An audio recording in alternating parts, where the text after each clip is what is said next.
The afternoon of June 2021 was sweltering in Texas, the air thick with the smell of road dust. Two black SUVs without plates quietly pulled up in front of Our Lady of Grace Church in San Antonio. As parishioners sang hymns, the main door burst open, and FBI agents and San Antonio police stormed in, their bulletproof vests marked Cold Case Unit. An officer stepped up to the pulpit, his voice hard as steel. "Robert Miller, you're under arrest in connection with the disappearance of Maria Alvarez, Edgewood, 1984. The church fell silent. Elderly women clutched their rosaries. The priest at the altar froze. In the light streaming through the stained glass windows, Robert Miller, a 72-year-old deacon, once hailed by the community as a pillar of faith, merely nodded, offering no resistance. As handcuffs clicked around his wrists, a witness later recounted that Miller looked up at the crucifix and smiled. "You won't find the body." 37 years earlier, a 10-year-old girl rode her bike to buy pastries in Edgewood and never returned. Her green bicycle was found leaning against a ditch, its rear wheel bent, the seat caked with mud. No blood, no witnesses, only a scrawled note on anonymous paper, "She's alive by the creek." The case quickly went cold, buried in the Bexar County evidence vault, until a scrap of beige fabric and a few strands of hair were decoded with next-generation DNA technology, launching a nearly 4-decade quest for justice. How did a church deacon become the centerpiece of one of Texas's most shocking cold cases? Why did a police officer once in charge of evidence vanish from internal records? And what made science break the silence that faith could not? Before we reopen Case File 84-61324, please subscribe and turn on notifications, because what's about to be revealed will forever change how you view crime, faith, and justice in America. The summer afternoon of 1984 in San Antonio blazed like fire, the pavement shimmering with heat, the air heavy with dust and asphalt. 10-year-old Maria Alvarez, her hair tied in twin ponytails, wearing a white dress embroidered with small flowers, wheeled her green bicycle out of the backyard. Her mother, peeling mangoes on the porch, told her to grab 2 loaves of pan dulce from El Sol Bakery and come straight home, as a late afternoon storm was brewing. Maria nodded, her gap-toothed smile flashing, then pedaled off, tires crunching on the concrete sidewalk, sunlight glinting off the spokes in long silver streaks. From the church, the familiar prayer hymn echoed through a loudspeaker, the scent of baking pastries wafted from the shop, and sparrows hopped along power lines. Neighbors saw the girl wave as she turned onto San Pedro Street, her small figure swallowed by the glaring Texas light, a white dot moving through a furnace. When the Alvarez family clock neared 6, the sun dipped low, casting long shadows from the trees, and dinner was set, but Maria's chair remained empty. Her mother called the bakery. The owner said the girl never came. Her father searched the market, asking everyone from the sugarcane stand to the auto shop.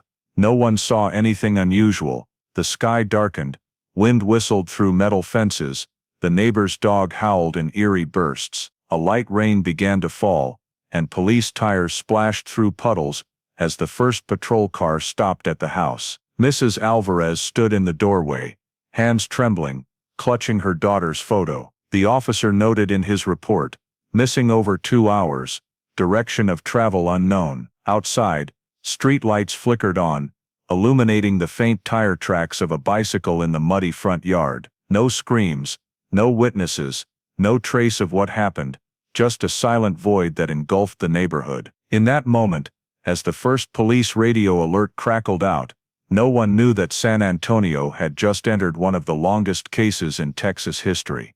The next morning, dew still clung to the grass as 2 San Antonio Police Department patrol cars crept along the dirt road near Edgewood. Blue lights flashed across single-story gray houses, scorched fields, and a muddy drainage ditch. A young officer lowered his window, frowning. "Something's over there," he said.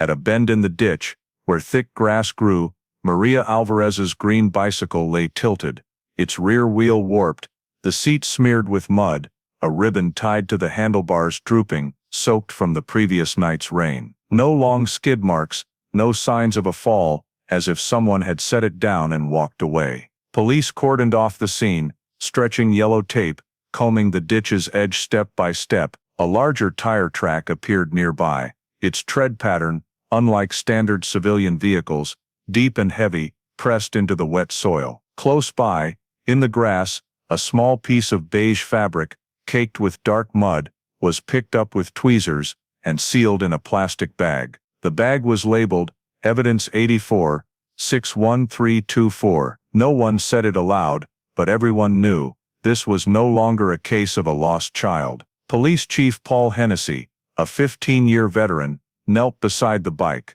No blood, he muttered. No drag marks, no adult footprints. He scanned the ditch, the small brick houses in the distance, the highway beyond. If this was a kidnapping, they knew this area, knew where to stay out of sight. A female officer measured the distance from the road to the bike, exactly 46 feet. Nearby, the strange tire track veered toward an old warehouse district used by a construction supply company. Hennessy signaled 2 officers to follow it, then stepped into the middle of the road, eyes fixed on the faded Edgewood Drive sign. Camera shutters clicked, mingling with the hum of flies. An elderly man outside the tape watched, holding a flyer with Maria's picture. Last night, I saw a white pickup parked nearby, he said, voice shaking. It idled for about 10 minutes, then drove south. Hennessy jotted down, white pickup, no plate identified. As the sun rose, the heat climbed, the road shimmering like a mirror. Investigators collected soil samples, hair strands, and nylon fibers caught on the handlebars. A technician leaned close and whispered, "Looks like a child's handprint on the seat, but no adult prints." Hennessy turned, his voice sharp, meaning she was lifted off the bike, not thrown from it. He ordered a final sweep of the scene, then had the evidence loaded for the lab. The team watched, as the bicycle was placed in a truck, its wheels still spinning faintly in the breeze, as if trying to resume its unfinished journey. Across the street, the Alvarezes stood behind the police tape, clutching Maria's photo. When they saw the bike covered and taken away, Mrs. Alvarez collapsed, while her husband stared blankly. Hennessy approached, removing his hat. "We'll find her," he said, but his voice sounded like he was reassuring himself. A local reporter snapped photos, asking if this was a kidnapping. Hennessy only said, "Too early to say." But that night, in his preliminary report, he wrote clearly, "Likelihood of abduction high. Suspect likely familiar with Edgewood terrain, possibly local." At the bottom of the report, under current evidence, a small typed note, slightly smudged, read beige fabric, origin unknown. No one noticed, but that small scrap of fabric, sealed in a water-misted plastic bag, would become the key to unlocking the mystery, nearly 4 decades later. As dusk fell over Edgewood, police tape still stretched across the road, the yellow ribbons fluttering in the wind, like the city's own size. As night fell on Edgewood, the red and blue patrol lights reflected off rain puddles on the road, glinting like shattered glass. A loudspeaker echoed through the air. "If anyone has seen a 10-year-old girl, black hair, white dress, please contact San Antonio Police immediately." Police dogs barked along the ditch, officers moved in lines, flashlights sweeping through bushes and wet soil. The smell of mud and gasoline hung heavy, trapped in the post-storm air. From Our Lady of Grace Church, golden light spilled out, and among the volunteers, a calm, deep voice spoke, "We'll find the girl, just keep the faith." It was Deacon Robert Miller, a middle-aged man known for his devotion and kindness. He wore a blue shirt, a silver cross peeking from his collar, holding a large flashlight. Mrs. Alvarez saw him and rushed over, her eyes swollen. "Please pray for her," she said, voice breaking. Miller placed a hand on her shoulder, softly saying, "God won't let an innocent child suffer. I'll help find her, whatever it takes." Then he turned to the volunteers. "We'll split into 3 groups, one along the ditch, one around the old church, one checking near the elementary school." No one objected. In that moment, Miller seemed like the true leader, everywhere at once, at the warehouse, in the grass outside the grocery store, asking questions, guiding, encouraging. Local news crews arrived, filming hundreds of people with flashlights scattered across the suburb, their footsteps rustling like a glowing river. A reporter asked Miller, "Do you know the Alvarez family?" He smiled gently. "We share the same faith community. I know Maria's a good girl, helps at Sunday services. Everyone loves her." Across the street, police released 2 more dogs. One barked loudly, sniffing frantically near bushes, 100 yards from the scene, then stopped, tail down. Officers dug there, only food scraps and paper, no blood, no footprints. Near midnight, the temperature dropped, fog blurring the caution tape. Hennessy walked the line, ordering a temporary halt. "We need daylight to continue. It's not safe tonight." But the volunteers refused to leave. A woman brought coffee, another brought blankets for Maria's mother. Amid the huddled crowd, Robert Miller stood silent, eyes on the ditch, his hand gripping the now dark flashlight. He spoke softly, as if praying, "May light guide her way." His voice drowned in the distant wail of a fire truck, leaving a mournful echo. By 1 a.m., police distributed the first flyers, Maria's photo with missing child, San Antonio Police Department. 2,000 copies were printed overnight, spread across Edgewood Market and the church, taped to poles, shop doors, bus stops. Hennessy stared at the photo, muttering, "We're racing time." In the Alvarez backyard, Miller and volunteers set up a small prayer table, placing Maria's photo between 2 candles. The flames flickered, smoke mingling with the scent of burning wood. He told the mother, "God hears every cry, even the silent ones. Don't lose faith." She only nodded, silent. All night, calls of "Maria, Maria," rang out, echoing weakly in the wind. No one answered. By dawn, searchers had covered nearly 12 miles, scouring vacant lots and abandoned warehouses. No new clues, no new witnesses, only the mud-caked bicycle, some broken grass, and a small beige fabric scrap in an evidence bag remained. San Antonio woke in shock. The local radio opened its morning show with a question: how can a child vanish in broad daylight, and no one see anything? No one had an answer. But that morning, Deacon Robert Miller, who prayed all night with the Alvarez family, was called by many, the only light left in the darkness. No one knew that he, in that darkness, had moved one step ahead, to places the police hadn't yet noticed. 3 days after the search failed, the investigation team paused, expanding the scope, shifting to reviewing statements from students in that afternoon's catechism class. The small interrogation room, with beige walls and a rattling ceiling fan, held children hunched before police, fidgeting with the hems of their light blue uniforms. Most only recalled Maria leaving class early, saying, "Mom told me to buy bread." But when it was Isabella Reyes's turn, the 11-year-old's wide brown eyes filled with fear, her voice trembling as she recounted, "I saw Maria talking to a man in a black shirt, right in the church backyard." The room went silent. Hennessy leaned forward. "Are you sure it was a stranger?" Isabella nodded, tears welling.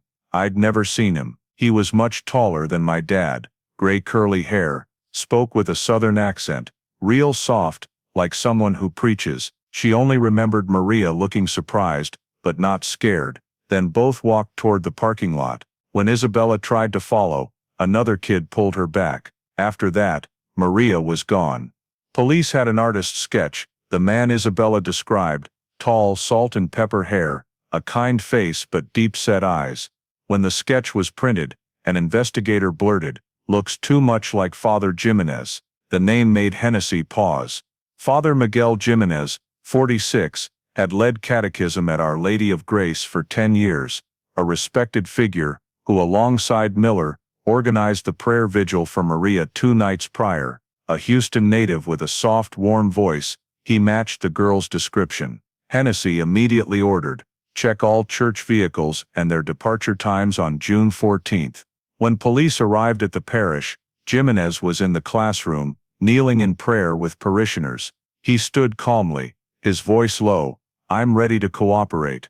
During questioning, Jimenez said he stayed to arrange chairs after class, never meeting Maria in the yard. "Lots of people wear black shirts around here, not just priests," he replied, when Hennessy showed the sketch. Police inspected his Ford Bronco. It was spotless, unnervingly so. Hennessy requested fiber samples from the vehicle to compare with the beige evidence scrap. Result: no match, no DNA, no trace. Only one detail caught Ortiz's attention: a rookie officer at the time. Church records noted Jimenez left early on June 14 to visit a patient at Santa Rosa Hospital, but when they contacted the hospital, no one named Jimenez was on the visitor log. He explained it was a private visit, unregistered.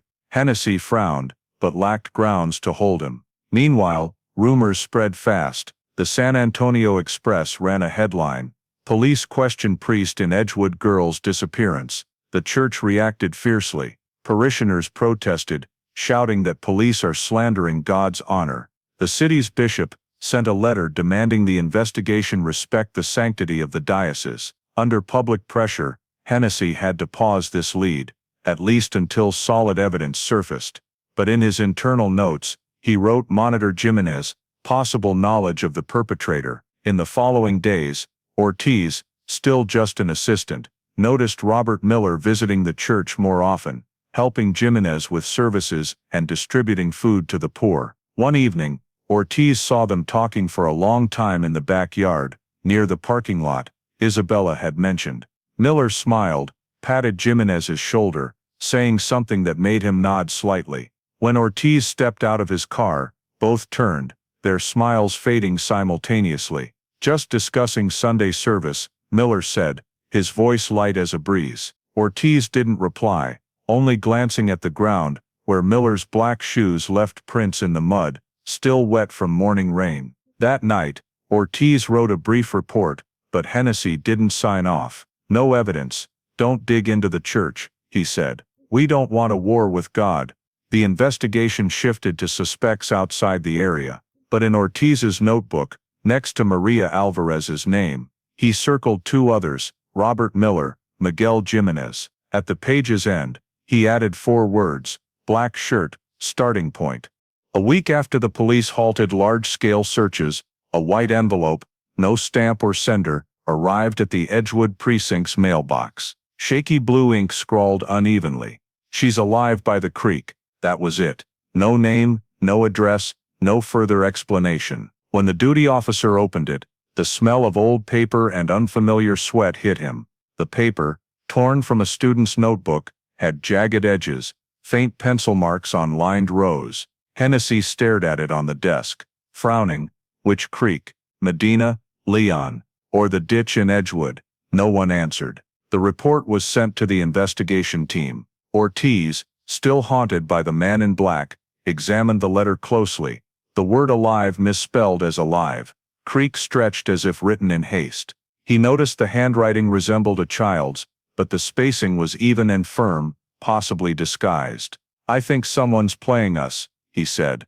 But Hennessy shook his head. "If there's a 1% chance she's alive, we check." That noon, over 50 officers, volunteers and police dogs were dispatched to Medina Creek, nearly 10 miles west of the Alvarez home. The temperature hit 98 degrees Fahrenheit, the air thick with burnt grass and stagnant water. A helicopter circled overhead, its blades casting dark streaks across the river. Along the banks, searchers combed through reeds and debris, rusted beer cans, glass bottles, and an old pair of children's shoes that made everyone pause. Ortiz picked them up. The leather was cracked, laces broken. A common Texas brand, unremarkable, could be planted, he said. Hennessy signaled to bag them for testing, but deep down, he knew it was a long shot. By sunset, they'd swept over 3 miles of riverbank.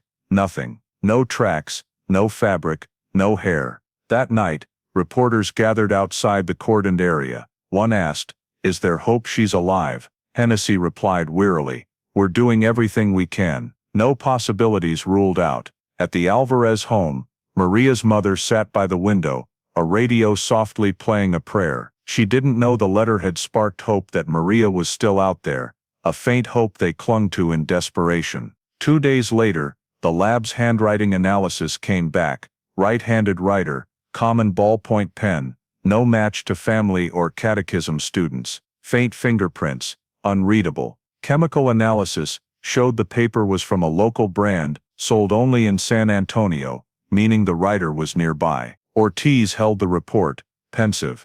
If this is a distraction, they know the city's layout and our emotions. He recalled the previous evening's prayer vigil at the church, where Deacon Miller stood to read a Bible passage about the lost sheep being found. Looking at Maria's mother, his voice trembled. When one sheep strays, the shepherd leaves the flock to find it. The crowd wept. Ortiz, watching from the back, saw Miller bow his head, hands gripping his silver cross. Something made Ortiz shiver, a sense that this man knew exactly where the lost sheep had gone. The next morning, at the precinct, another envelope was found in a trash bin by the parking lot. Similar handwriting but just one line. Too late. Inside was only a torn newspaper, clipping with a photo of Maria's bike. Hennessy slammed it on the desk. Someone's toying with us. He ordered a review of everyone at the first night's search, hundreds of names, including Robert Miller and Father Jimenez. No one noticed that one of the flyers from that night,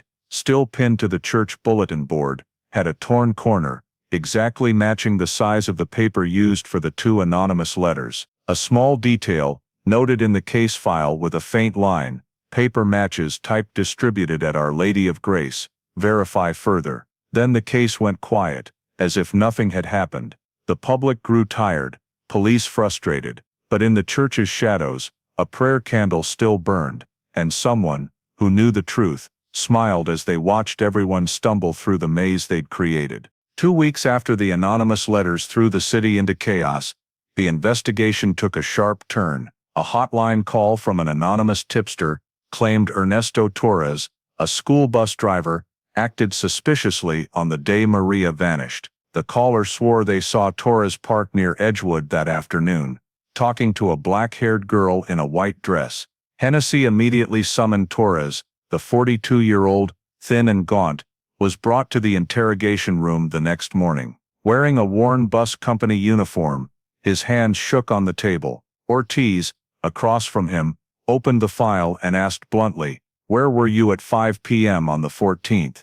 Torres replied, "On a break between shifts, my bus parked near Roosevelt Elementary. Who can confirm? Probably some kids from the last route, I don't recall names."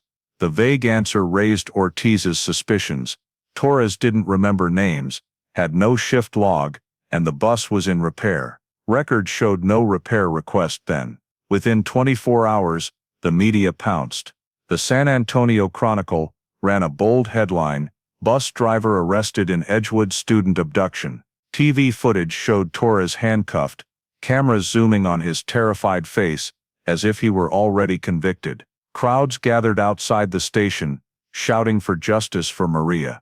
Hennessy held a press conference, trying to stay calm. "We're questioning a person of interest, no charges filed," but that didn't stop the media's frenzy. At the Alvarez home, Maria's mother watched TV, tears falling, as she saw the stranger escorted. She gripped her husband's hand. Could that be him? At Our Lady of Grace, Robert Miller told parishioners after service, "Sometimes God reveals the wicked, but also tests the faith of the righteous." His words fueled belief that justice was near. 3 days later, Torres's lawyer presented an alibi. The bus company's GPS log showed he left the garage at 5:45 p.m., driving Route 12 downtown, over 10 miles from Edgewood. 2 students confirmed they got off at 6 p.m. at the main terminal. A neighbor saw him home by 7 p.m. The timeline cleared him. Ortiz traced the tip-off call to a payphone near Our Lady of Grace. He reported to Hennessy, who sighed, "Can't charge someone for an anonymous call." Torres was released after 5 days. As he left, reporters swarmed, flashes blinding. "Did you kidnap Maria? What did you do to her?" Torres, head down, muttered, "I don't know who Maria is. You've ruined my life." He lost his job, his family left. A week later, the Chronicle printed a retraction, but no one read it. The wrongful arrest made the police a laughingstock. A local TV editor sneered, "In San Antonio, they'll arrest you for parking in the wrong spot." Hennessy received a memo from superiors to learn from procedural errors. To the press, he insisted, "We followed protocol." But internally, trust crumbled. Officers doubted each other. Ortiz, still convinced someone was manipulating the case, noted in his book, Tip-Off Call Payphone Near Church. Same day Miller led service. He felt pushed out. Every church-related report shelved by Hennessy. One evening, leaving the station, Ortiz saw a silver sedan across the street. A cigarette's glow flared, then died. As he approached, the car sped off, leaving a cigarette butt, Miller's brand. That night, Ortiz drove past the church. Lights glowed. A figure moved behind the upstairs curtains. He stopped, stared, and muttered, "This can't just be coincidence." The next day, the Torres lead was officially dropped, noted as no evidence, released. But the damage was done. The community lost faith, the Alvarezes grew more desperate, and those truly in the shadows grew confident their plan was working perfectly. The monthly report's typed line read coldly, "No new leads found. Public backlash. Investigation paused to stabilize situation." Below, Ortiz quietly added by hand, "Someone's controlling this city." In the San Antonio Police Department evidence locker, summer 1985, a young technician named Janet Cook cataloged remnants of old cases. On her desk sat dozens of sealed nylon bags, yellowed reports, and scribbled notes from various investigators. Among them was a small bag with a muddy beige fabric scrap, and a few black hairs. The handwritten label read Alvarez Case Evidence, Edgewood, June 14, 84. Cook frowned. The bag's code was 84-61342, but the report listed 84-61324. One digit off, but in the storage system then, it was enough to mark the evidence unidentified. She meant to correct it, but the phone rang. Her supervisor called her to another section for file inventory. Cook set the bag aside, marked it temporarily, and left. From that moment, the small fabric, the only clue to what happened to Maria Alvarez, vanished from the investigation site. At the same time, the case was officially classified as unresolved. No suspects, no body, no new leads. The media moved on to other stories. Hennessy was reassigned to inspect the South Side. Ortiz was transferred to the Economic Crimes Unit, temporarily removed from the Alvarez case. In the September 1985 report, the conclusion was stark. No significant progress. Recommend archiving. In the Alvarez home, Maria's photo on the wall had faded under sunlight. Her mother still turned on her bedroom light every evening, hoping it would guide her daughter back. "Maybe she's still out there somewhere," she told Deacon Miller one evening. He comforted her. "Sometimes God tests us with long silence." His hand rested on her shoulder, warm, reassuring, and had Ortiz known, it would have deepened his suspicions. The evidence locker then lacked a digital system. Items were stored in wooden crates, sorted by year, stacked on metal shelves reaching the ceiling. When Cook returned at shift's end to finish her paperwork, she couldn't find the original nylon bag, probably moved to storage E, the keeper said dismissively. "The 84 bags got mixed up. I'll recode them later." No one double-checked. The next day, a new sorting system was implemented, lumping all 1984 files into a no further action crate, coded NFA. Years later, this negligence drove new investigators to frustration when searching for the file. But at the time, it was just a minor oversight, lost among thousands of unresolved cases from the 80s. For the police, the Maria Alvarez case was cold. For the community, it was dead. Ortiz, though reassigned, occasionally visited his old office, staring at the faded case log. Alvarez, Maria, female, 10, missing. He asked Cook, "Still have that fabric scrap?" She looked up, hesitant. "Probably transferred already." "I don't recall, but don't worry, everything's stored." Ortiz stayed silent. He knew too well stored often meant forgotten. That year's end, a new police chief took over. Hennessy submitted the Alvarez file as closed. No suspects, no confirmed criminal activity.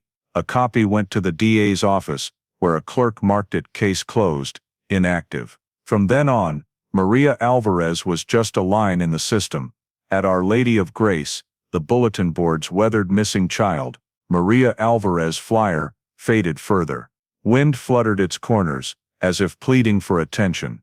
Inside, Robert Miller continued his routine, teaching children hymns. He still mentioned Maria in sermons, his voice trembling with sorrow, earning even greater respect. No one knew that in the city's cold evidence vault, among thousands of dusty crates, the mislabeled nylon bag sat quietly, its faint label reflecting dim light.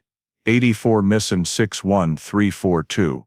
Sample beige cloth, mud stain. A dark mud mark lingered on its edge, and within it, the DNA of the person who made a child vanish, waiting 35 years to see light again. In early 1986, after months of no progress, the San Antonio Police Department ordered the permanent archiving of the Maria Alvarez file.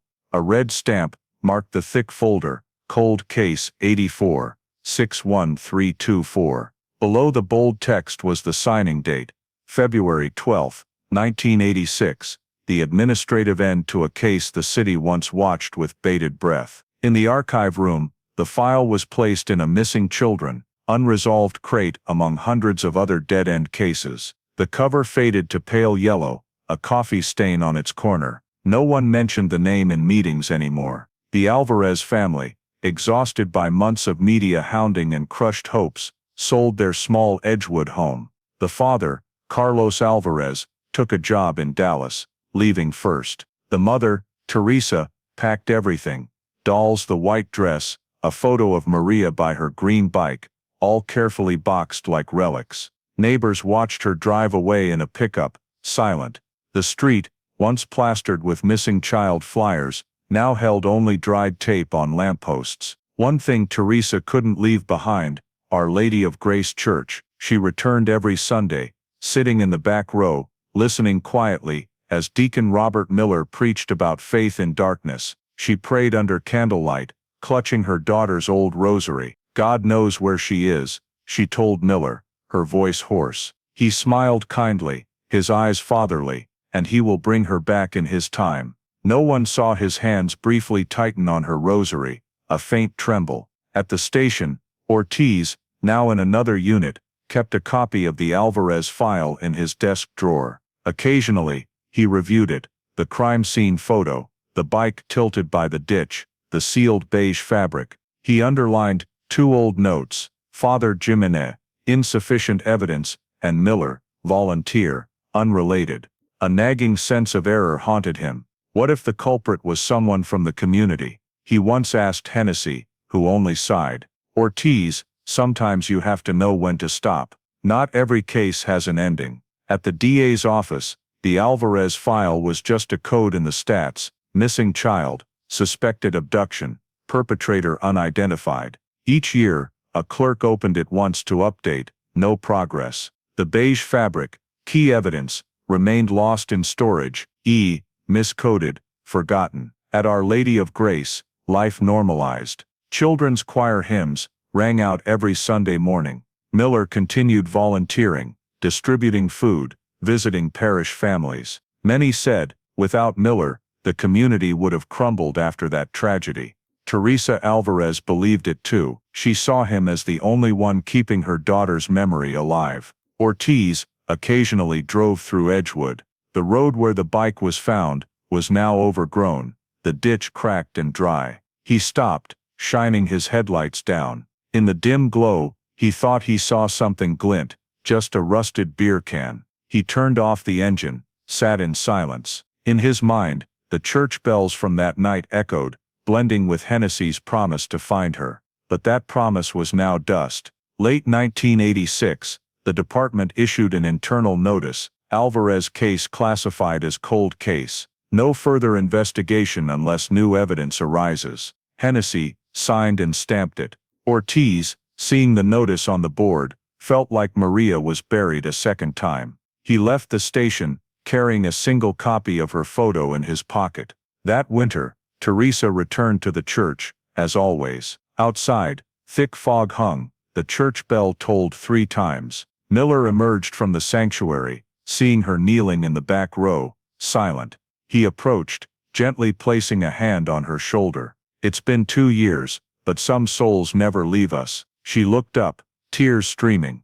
I'm just afraid everyone will forget her. Miller bowed his head, whispering, "No one will forget, I promise." But as the church candles dimmed, that promise dissolved into the air. Outside, wind whistled past a bare lamppost, where Maria's flyer once hung. Beneath dusty soil miles away, the beige fabric lay still, waiting for someone patient enough to return, stubborn enough to reject hopeless. 10 years after the Maria Alvarez file was labeled Cold Case, 84 Ts, 61324, the San Antonio Police Department had nearly entirely new staff. Most who worked the case had retired or transferred. In early summer 1994, a young detective newly promoted to major crimes, Samuel Ortiz, 32, entered the archive room for his first assignment.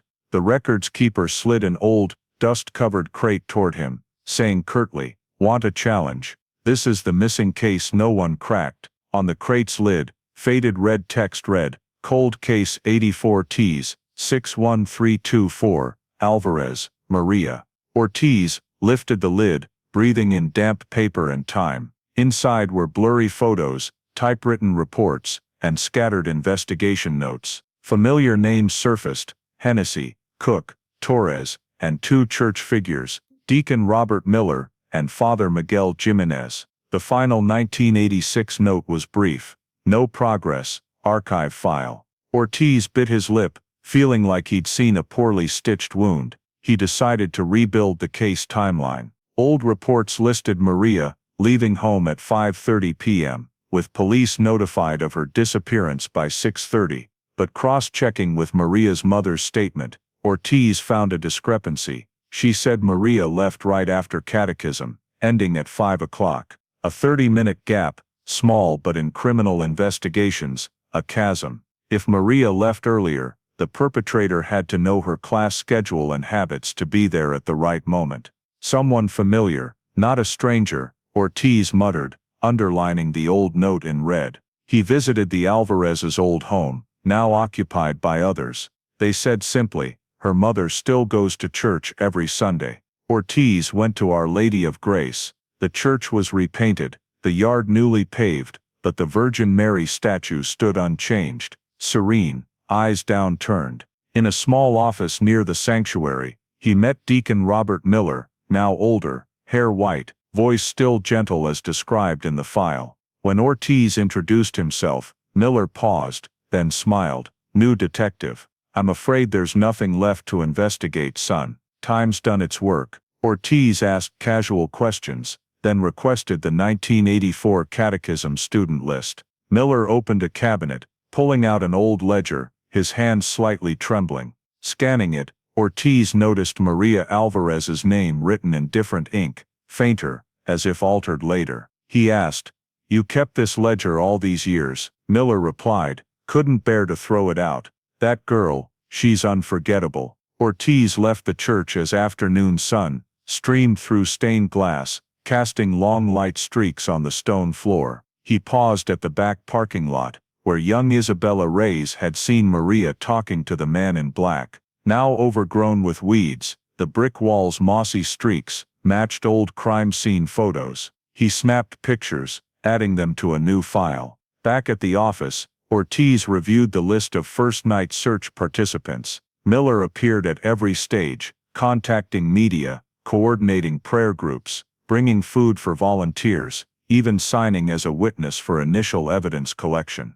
The only one there from start to finish, Ortiz thought. He noted, high access to victim, relationship, close to family, church. That evening, Ortiz met Teresa Alvarez at a small diner near the old market. Now older, her hair gray, she still wore her daughter's old rosary. When he said he was reopening the case, her eyes welled up. "My daughter's gone, but if you can tell me what really happened, I'll be grateful forever." She shared that she went to church weekly, and Deacon Miller still checked on her, helped with house repairs, took her car for maintenance. "He's the only one who hasn't forgotten Maria," she said, her eyes full of trust. Ortiz nodded, but a chill ran through him. That night, back at the office, he opened the file and wrote, "Hypothesis. Perpetrator knew victim, had knowledge of catechism schedule, Easy access to church area. Understood family's psychology. Then he added a second line at the bottom.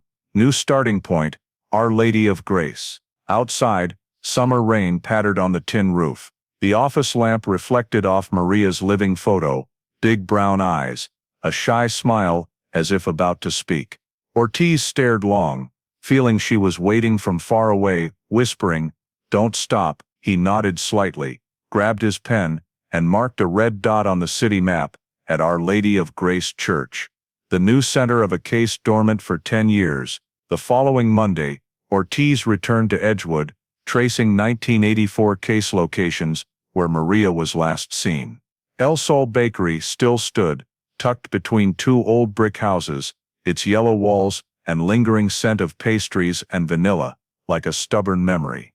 The owner, Lucio Morales, now over 60, was arranging trays when Ortiz entered, flashing his badge. "I'm reopening the Maria Alvarez case," he said. Lucio looked up, froze for a second, then softened.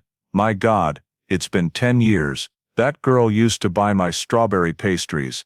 I still remember that afternoon." Ortiz sat at an old wooden chair, opening his notebook. Lucio wiped her hands on her apron, gazing distantly. It was scorching that afternoon. "I'd just pulled a tray from the oven when Deacon Miller walked in. He often bought a round loaf after service. That day, he said he had to leave early for catechism prep and asked if I'd seen Maria around. I said no, she was probably still biking. He just smiled, said, 'She's always on time. Class ends at 5:30. Lucia paused, sighing. About 10 minutes later, Maria came in. She bought a small pastry, thanked me, and headed home. That was the last I saw her. Ortiz paused his pen, looking up. "Are you sure Miller mentioned the time the class ended?" "Positive," Lucia replied firmly. "He said it clearly. I remember, because I glanced at the clock. It was only 4:55. I thought, no way class ends at 5:30. It's too early." Ortiz nodded slightly, his heart racing. A casual passerby wouldn't know the exact catechism schedule. Only an insider would. He glanced around the bakery, where sunlight streamed through the window, illuminating a thin layer of dust on the glass counter. The calm was eerie. "Mrs. Lucia," he said softly. "Was anyone else in the shop then?" She thought, then shook her head. "No, just the two of them, Miller and me." He headed toward the church, and the girl biked the other way. "I remember clearly, because I was cleaning a tray when I heard the church bell ring, like it was signaling something." Ortiz thanked her, left his card, and stepped outside. He stood in front of the shop, looking toward the old dirt road, where 10 years ago, Maria's bike was found. It was only half a mile away, and between those points ran a narrow alley, leading straight to the backyard of Our Lady of Grace Church. Back at the office, he pulled out the old file, spreading it across the desk. In the crime scene map, the church area was only lightly circled, never thoroughly investigated. His pencil tapped the table. He opened his notebook and wrote new detail. Deacon Miller was at El Sol Bakery before Maria's disappearance. Knew exact class dismissal time, possibly tracking or waiting. That evening, Ortiz returned to the church. A light rain fell, the smell of wet earth rising from the brick courtyard. Dim yellow light spilled from inside. He saw Miller stacking chairs, alone in the empty sanctuary. "Mr. Miller," Ortiz called out, "do you remember that afternoon? June 14th, 1984. Miller looked up, pausing briefly, but quickly smiling. "Detective, it's been 10 years, my memory's fuzzy." "Why do you ask?" Ortiz stepped closer. "Someone saw you at El Sol right before Maria stopped by. Do you recall?" Miller gave a faint, cold smile. "I go there every week. If I was there that day, it's just a coincidence." Ortiz stared at him, silent. Rain pattered outside, wind whistling through the door's cracks. A flash of lightning illuminated Miller's face, the brief light making his eyes unnervingly dark. "I just want to know," Ortiz said slowly, "why Maria's name in that year's student list was written in different ink. Do you know who did that?" Miller raised an eyebrow. "I don't recall. Maybe Father Jimenez. He handled that class." His voice was so calm, Ortiz felt like he was talking to a wooden board, no emotion, no cracks. As Ortiz left, Miller stood there, watching through the stained glass window. Ortiz felt those eyes boring into his back, chilling. In his car, he opened his notebook and wrote 3 short lines. 1. Lucia Morales confirms Miller was present near the time of disappearance. 2. Knew Maria's exact schedule and habits. 3. Possibly tracking, need to check church bakery crime scene route.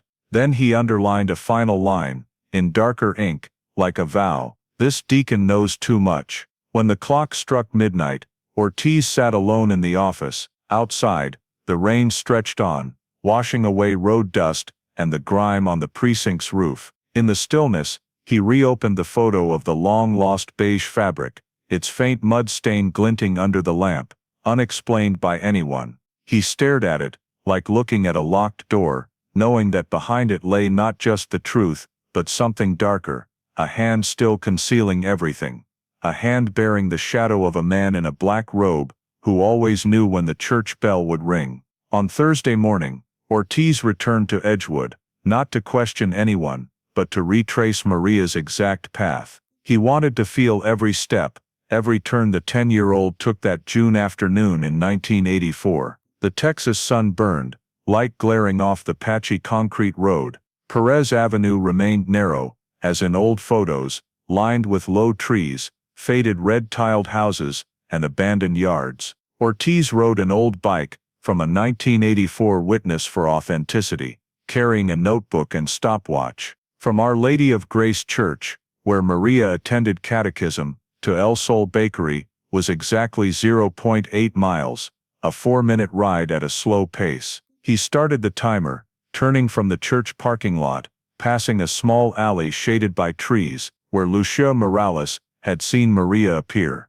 The uneven road jolted the bike. He imagined a small girl with tied-up hair, white t-shirt, pedaling and humming, clutching a bag of pastries. Dry wind and road dust stung his face, mingling with the scent of burnt grass and sweet dough. Ortiz stopped at the intersection to Creekside Road, where Maria's bike was found. He checked his watch. 4 minutes, 47 seconds.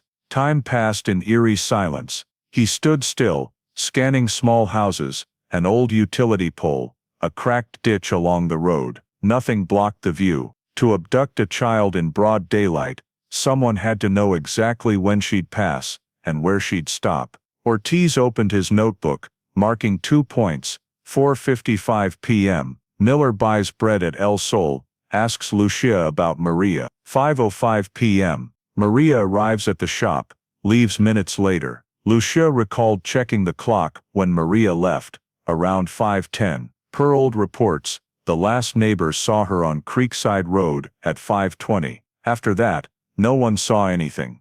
By 5:30, her family grew worried. A 10-minute gap, terrifyingly small, but enough for someone with a vehicle and a plan to act and vanish without a trace. He walked the bike along the road. Afternoon sun glared in his eyes, reflecting silver off the ditch's water. Ortiz scanned, picturing Maria pausing to wipe sweat or pick something up. No signs of a struggle, no screams heard, no clear tire marks, just silence. He opened the 1984 map. The area was sparse then, with few houses, empty fields, and a construction supply lot. Now, homes crowded it, but the old path remained. Ortiz flagged the stretch between the bakery and ditch, signal loss zone. He noted, no cameras, no witnesses. Suspect could have intercepted at Creekside intersection, once a bus stop. He recalled Lucia's words, "When I heard the church bell, Maria had just left." Our Lady of Grace's bell rang at 5:10 every afternoon, meaning when Maria got on her bike, Miller was within earshot of that bell. Ortiz's throat went dry. He sat on a roadside bench, writing slowly. If Deacon Miller was nearby, he had 5-6 minutes to go from El Sol to Creekside before Maria. Just park in the alley, wait. Across the road, an elderly man watered plants. Ortiz approached, asking, "How long have you lived here?" "Since 1982, he replied. "I remember that day. The whole area was torn apart, but I swear, I heard no screams, no car, no voices, just the church bell in the distance. Ortiz thanked him and left, his heart pounding. The man's words perfectly matched his theory. A single moment when everyone's ears were on the bell, hearing nothing else. As dusk fell, Ortiz returned to the ditch where the bike once lay, now just weeds and a worn post. He knelt, inspecting the ground, fine sand, small pebbles, bits of old broken glass, possibly from a car mirror. He photographed,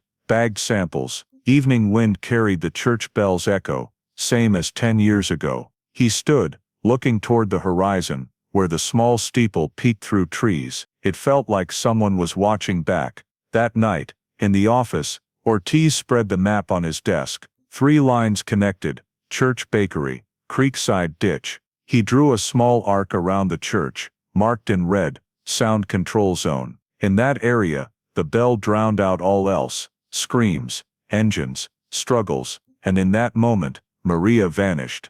He leaned back, a chill running down his spine. For 10 years, the truth had been there, waiting for someone to piece it together. Ortiz closed his notebook, sighing. 10-minute gap. And the only one who knew exactly when it happened was Robert Miller. Outside, streetlights cast a pale yellow glow on the empty road. Far off, Our Lady of Grace's bell rang again, 9 p.m. sharp. Ortiz listened, shivering as he realized that sound wasn't just marking service time, but was a cold reminder that someone was still out there, waiting for him to take one more step into the dark. In March 1998, after 4 years of chasing fragments of the past alone, Detective Samuel Ortiz risked his career to do what no one at the San Antonio Police Department cared about anymore: request access to the Maria Alvarez case evidence vault. It took him nearly 2 weeks to draft the proposal, citing advancements in DNA technology could yield new progress in unsolved cases. The division chief, a no-nonsense man, shrugged. Want to dig up the past? Go ahead, but don't expect budget support. Ortiz nodded. He didn't need funds, just a chance. The evidence vault was in an old building south of the city, dust so thick the evidence storage sign was nearly illegible. The keeper, an aging clerk named Halpern, squinted at Ortiz's order and smirked. The Alvarez case, man, no one's touched that since Reagan was president. He led Ortiz inside, where thousands of cardboard crates stacked like graves under dim fluorescent light. Dust floated in the air. What's the number? 8461324. Halpern frowned. That one, not in the main catalog. Might be miscoded. Let me check storage E. 3 hours later, Ortiz found it. A small crate sealed with gray tape, the label peeling but still bearing faint ink. 8461342. He sighed softly. The numbers flipped. 24 to 42, he said, and Halpern just shrugged. Happens all the time. Ortiz opened the crate, carefully gloving up, flipping through nylon bags. Among the aged evidence was a small sealed bag containing the beige fabric scrap with mud and a few thin black hairs. The label read, collected at Creekside, June 14, 84. Sample D. He stared at it for a long time, feeling as if he were facing Maria herself through the only surviving clue. The next day, Ortiz personally delivered the evidence bag to the forensics lab. A young technician took it, asking, "Has this fabric ever been tested?"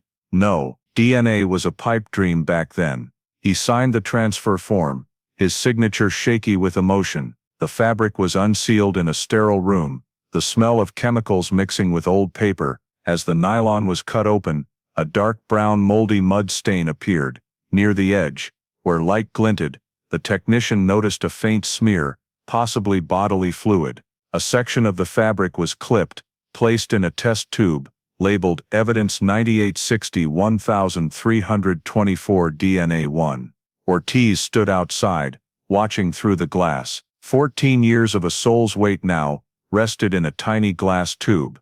3 weeks later, the lab called. Ortiz vividly recalled the technician's voice. "We have preliminary results. It's male DNA." His heart pounded. "Any match in CODIS?" "No." A long pause. "We cross-checked state and federal databases. No hits." Ortiz leaned against the wall, feeling hollow. The fabric had spoken. but the answer opened a darker void. The man had never been arrested, never been in the system. He submitted the results to his superiors. The response was a curt line: no match. Case remains inactive. The door closed again. Everything returned to silence. The community remained unaware. The media no longer cared.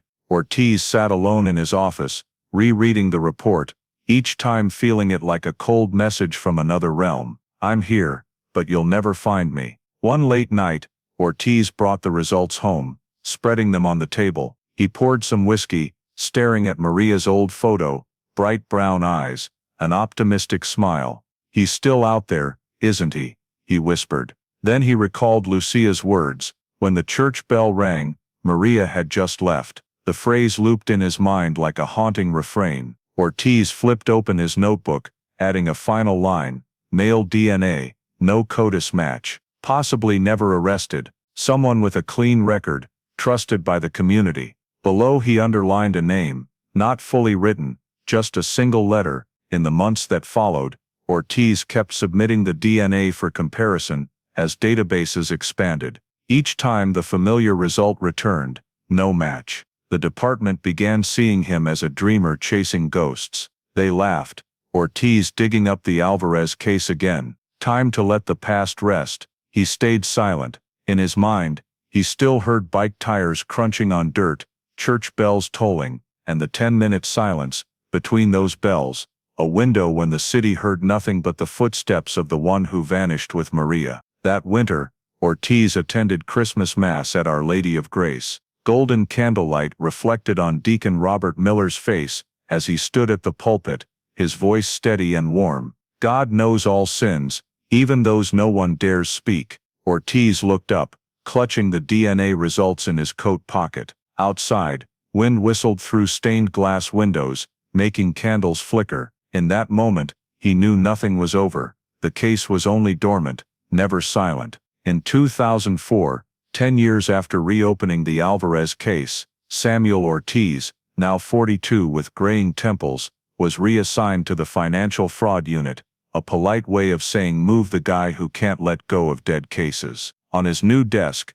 amid tax documents and contracts, he kept a small worn photo: 10-year-old Maria Alvarez, hair tied high, beaming on her front porch. He folded it, tucked it in his leather wallet, carrying it through 3 decades since her disappearance. Every time he opened his wallet to pay, Maria's eyes met his, a persistent reminder that justice had never come. Ortiz no longer had access to the evidence vault or DNA databases, but he quietly followed news of CODIS updates from the Justice Department. Each time thousands of new profiles were added, he hoped for a miracle, a DNA match, a lead, a name. But year after year, the result was the same: no match. San Antonio had changed. Empty fields around Edgewood became new neighborhoods. The ditch where Maria's bike was found was now Riverbend Trail, a small park with a playground and a no littering sign. Ortiz passed by a few times, watching kids laugh, then turned away. To him, each laugh there felt like a silent accusation: you didn't find justice for that girl. Across town, Teresa Alvarez, now over 70, lived alone in a small apartment near Zarzamora Street. She never left San Antonio, never stopped attending Sunday Mass at Our Lady of Grace. Maria's room remained untouched: a pink-sheeted bed, a cloth doll on the pillow, an 80s teen idol poster on the wall. On the desk, a catechism worksheet bore her round handwriting: God loves all children. Teresa dusted weekly, placing a fresh rose by her daughter's photo. Neighbors sometimes heard her talking alone in the room, voice trembling: "Don't be afraid, I'm still here." And Robert Miller, the deacon, now nearing 70, remained a community pillar. He preached at services, led fundraisers, hailed by the local paper as God's humblest servant. No one mentioned Maria's disappearance anymore, except for a small memorial plaque in the church's backyard, in loving memory of those we lost. Each June 14th, Miller lit a candle by her name, eyes closed, lips moving in a prayer only he fully understood. Ortiz still saw him in the papers: white hair, kind smile, and each time, his gut twisted. One evening, drunk, He threw a crumpled newspaper at the wall, growling softly, "You know, you definitely know." But the next morning, he went to work as usual, saying nothing. His career moved on, but the Alvarez case was a stone that never dissolved. In 2010, Ortiz returned to Our Lady of Grace on a whim. The church was repainted, with new wooden pews and glowing lights. He sat in the back, watching Miller, now frail, moving slowly but speaking clearly, lead Sunday Mass. As a hymn rose, Ortiz saw the old scene again: flickering candles, echoing bells, a child biking through a sunlit street. He left before the service ended, avoiding Miller's gaze. On the bulletin board by the door, he saw a reprinted flyer, missing since June 14, 1984, Maria Alvarez, 10 years old. At the bottom, the printer's signature, Robert Miller, deacon. Ortiz stood frozen. The paper was crisp, but the image was painfully old. Time marched on, and darkness still cloaked the case. The Alvarez file lay deep in storage, among thousands of others. A 2013 internal report noted, "Unsolved, insufficient evidence. Those involved had retired, or left the force." Ortiz retired early in 2016, living quietly in a small apartment on the city's west side. He had no family, only a wooden box holding the Alvarez case, maps, reports, crime scene photos, DNA results. He opened it occasionally, reading like scripture. In his last notebook, the final page read, "If someone truly believed in God, they wouldn't hide him under a cloak." That same year, Teresa Alvarez was hospitalized for heart failure. In a delirium, she called her daughter's name. When lucid, she told a nurse, "I saw her biking in the sun, smiling. She said she's coming home." No one knew if it was a dream or a memory. After discharge, she still attended church weekly. People said Deacon Miller once drove her home, and they talked long outside her door, streetlight casting a pale yellow glow on two aged faces, one believing God saves, the other that God had been silent too long. 3 decades on, Maria Alvarez's disappearance sank into oblivion. Only 3 people remained haunted: a mother who never let go, a deacon who never confessed, and a retired detective carrying a child's photo in his wallet, left behind by time. Somewhere in San Antonio, under the church steeple's shadow, the bell still rang, clean, precise, as if it never concealed a sin. In 2018, 34 years after Maria Alvarez vanished, the technology Ortiz once only dreamed of became reality. Forensic genealogy, tracing individuals through DNA family trees, was widely adopted in Texas, following breakthroughs in cold cases via Parabon Nano Labs in Virginia. State labs could now collaborate, sharing old genetic samples, reviving hope for cases thought dead. When the list of cold cases was sent out, a nearly forgotten line appeared in the system: 84-61324, Maria Alvarez, missing, presumed abducted. A young San Antonio Police Department technician, Aaron Delgado, stumbled on the file while reviewing cases with unidentified DNA. She emailed the city forensics lab, "Any DNA samples left from the Alvarez case? If so, please send to Parabon."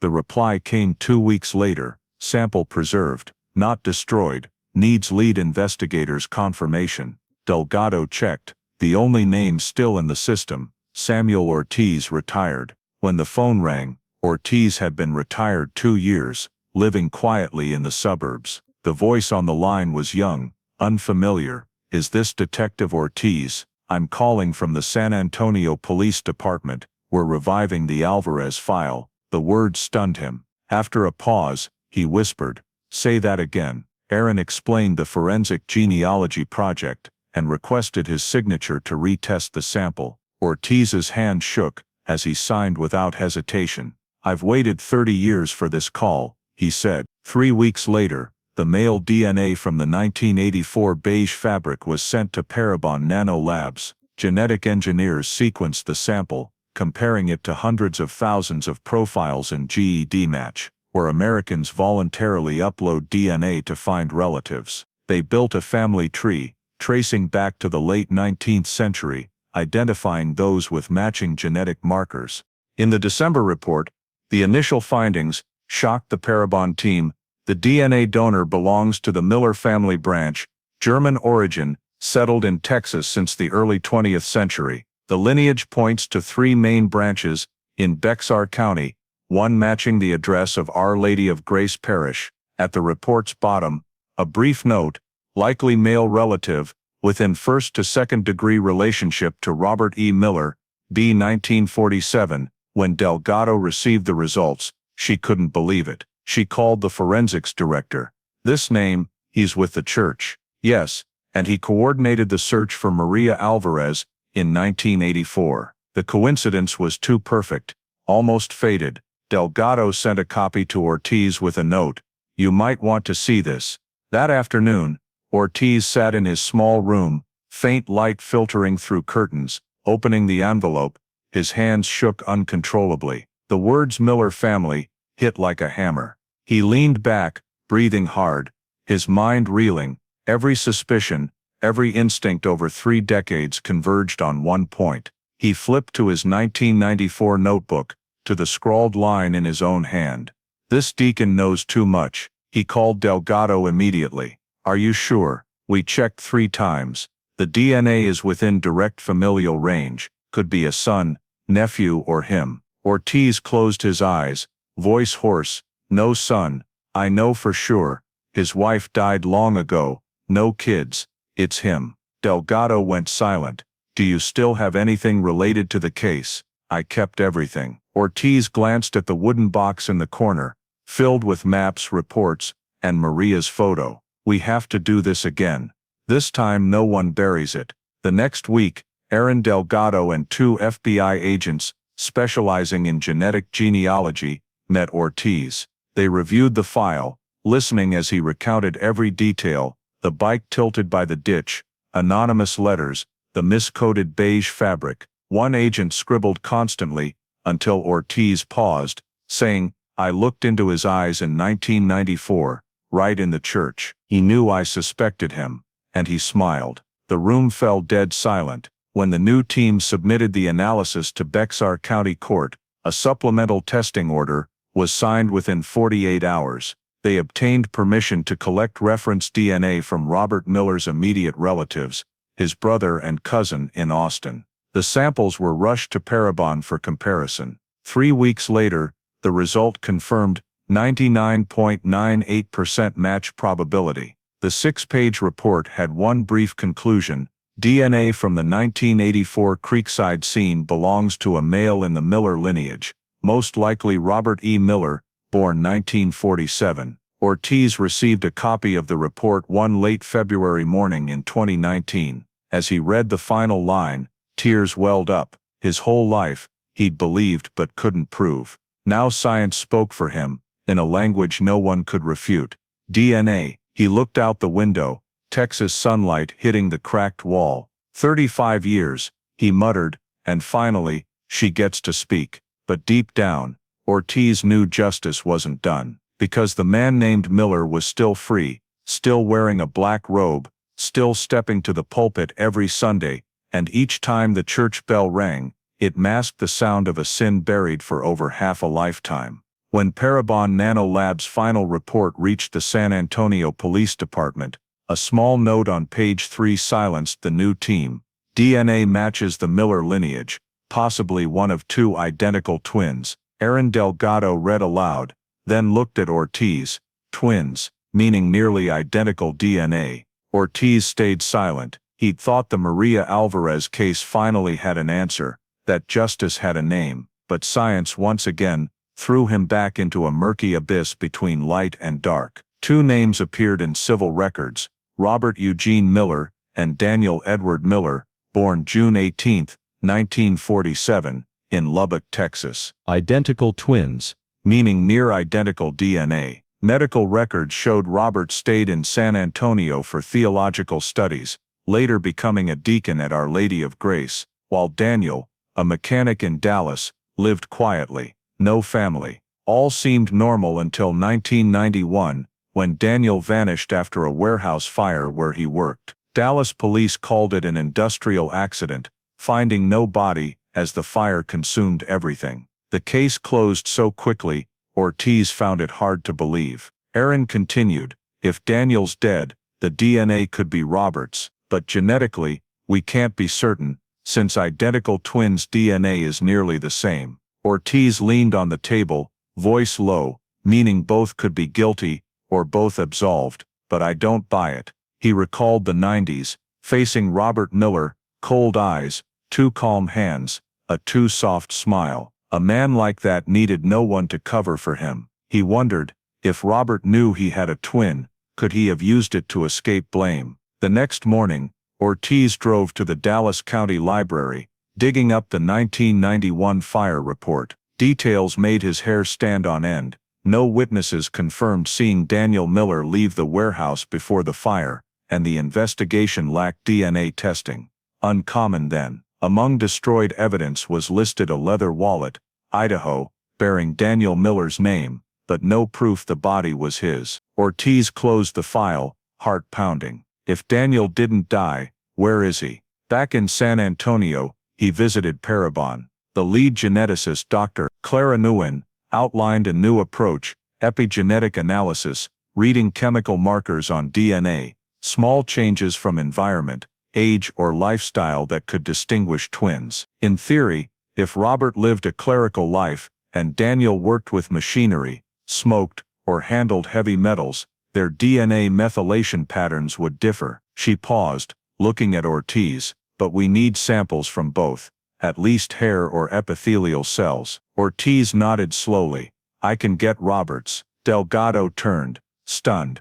What are you planning? Ortiz replied, go to church. Attend Mass. The next Sunday, Our Lady of Grace glowed in the sun. Robert Miller stood at the pulpit, white hair, voice resonating through the speakers. Faith is light, and light never fears darkness. Ortiz sat in the back, holding a white napkin. As Mass ended, he approached to shake hands, posing as a former parishioner. During the handshake, he subtly tilted Miller's used coffee cup, an old cop trick. Leaving the church, Ortiz had the paper cup with lip marks in his pocket. 2 days later, Parabon confirmed, Robert Miller's DNA sample obtained. Epigenetic analysis took 2 weeks. Ortiz lived in tension, each day pulling him back to 1984. Every phone ring startled him. Finally, on the late afternoon of June 3, Delgado called, Mr. Ortiz, we have the results. The 7-page report, titled Epigenetic Methylation Comparison,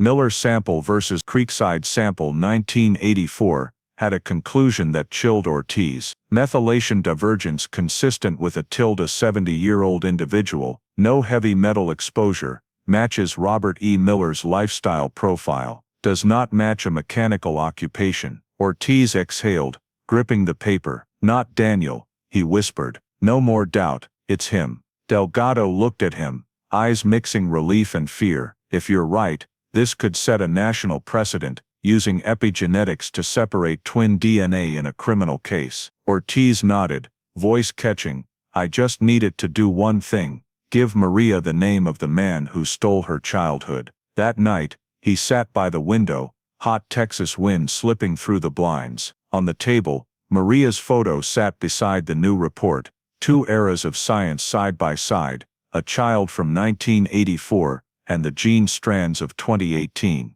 He smiled sadly. Justice comes late, but it never gets the wrong address. Yet, one note in the report, unnoticed by Ortiz, lay on the final page in small print. Note 1991 civil records show no valid death certificate for Daniel Miller. Current whereabouts, unknown. Ortiz reread it, his eyes darkening. If Daniel was alive, with the same lineage, same face, same genes, who really buried that girl? A pair of twins, one in the light, one in the shadows. The answer, he knew, wasn't finished here. And somewhere in San Antonio, in the lingering toll of Our Lady of Grace's bell, 2 men with one face neared life's end, one praying for his soul, the other knowing that soul would soon face the light. In July 2019, a covert surveillance order was signed with Bexar County Court's red seal. Subject, Robert Eugene Miller, probable link to cold case 84-61324, Maria Alvarez. Below was Samuel Ortiz's shaky but firm signature, special consultant.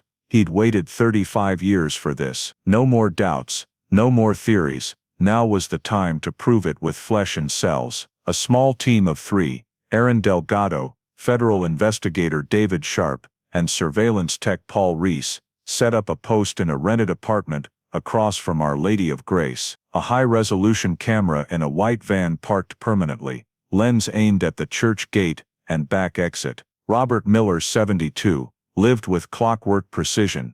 6 a.m. neighborhood walk, 8 a.m. mass, 10 a.m. visiting poor families, 4 p.m. back at church for sermon prep. A schedule so perfect, it was mechanical. Thus, any deviation became potential evidence. On the first Tuesday evening, Reese radioed, subject at church backyard, smoking, lucky strike, unfiltered. Aaron started, a deacon smoking. No one knew. Miller always maintained a pristine image. She rushed to the van, gloved up, and picked 2 cigarette butts from the gravel. Wind blew hard, but she sealed them in evidence bag 19084. That night, the team also retrieved a coffee cup. Miller tossed in the trash post-mass. Both samples were sealed, sent to the city forensics lab. 3 days of waiting felt like years. Ortiz barely slept. He sat in the temporary surveillance room, blue computer light illuminating his wrinkled face. On screen, Robert Miller smiled kindly, eyes down as he greeted parishioners. Every gesture was gentle, unblemished, but to Ortiz, he was a beast performing before an altar. At 2 a.m. Thursday, the phone rang. Aaron's voice trembled. "Mr. Ortiz, DNA results are in." He stepped into the hall, heart pounding. Aaron read slowly, each word deliberate, as if fearing he wouldn't believe. Samples from the cigarette butts and coffee cup, 99.99% match to the DNA from the beige fabric at the 1984 Creekside scene. Ortiz stayed silent for a long time. Finally, he spoke, voice raspy. 30 years now, it's certain. He hung up, leaning against the wall. All the sleepless nights, the mockery, the transfers, converged in one long breath. Maria's image flashed in his mind, bright eyes, slight smile, as if she were still biking through Texas sun, waiting for justice to return. The next morning, the team sent a 27-page report to the federal prosecutor. It detailed every step: sample collection sites, times, camera verification, CODIS comparison, error rate below 0.01%. The conclusion, in bold: Robert Eugene Miller, biological source of DNA evidence recovered from Maria Alvarez crime scene. However, the arrest couldn't happen immediately. The indictment needed more behavioral evidence.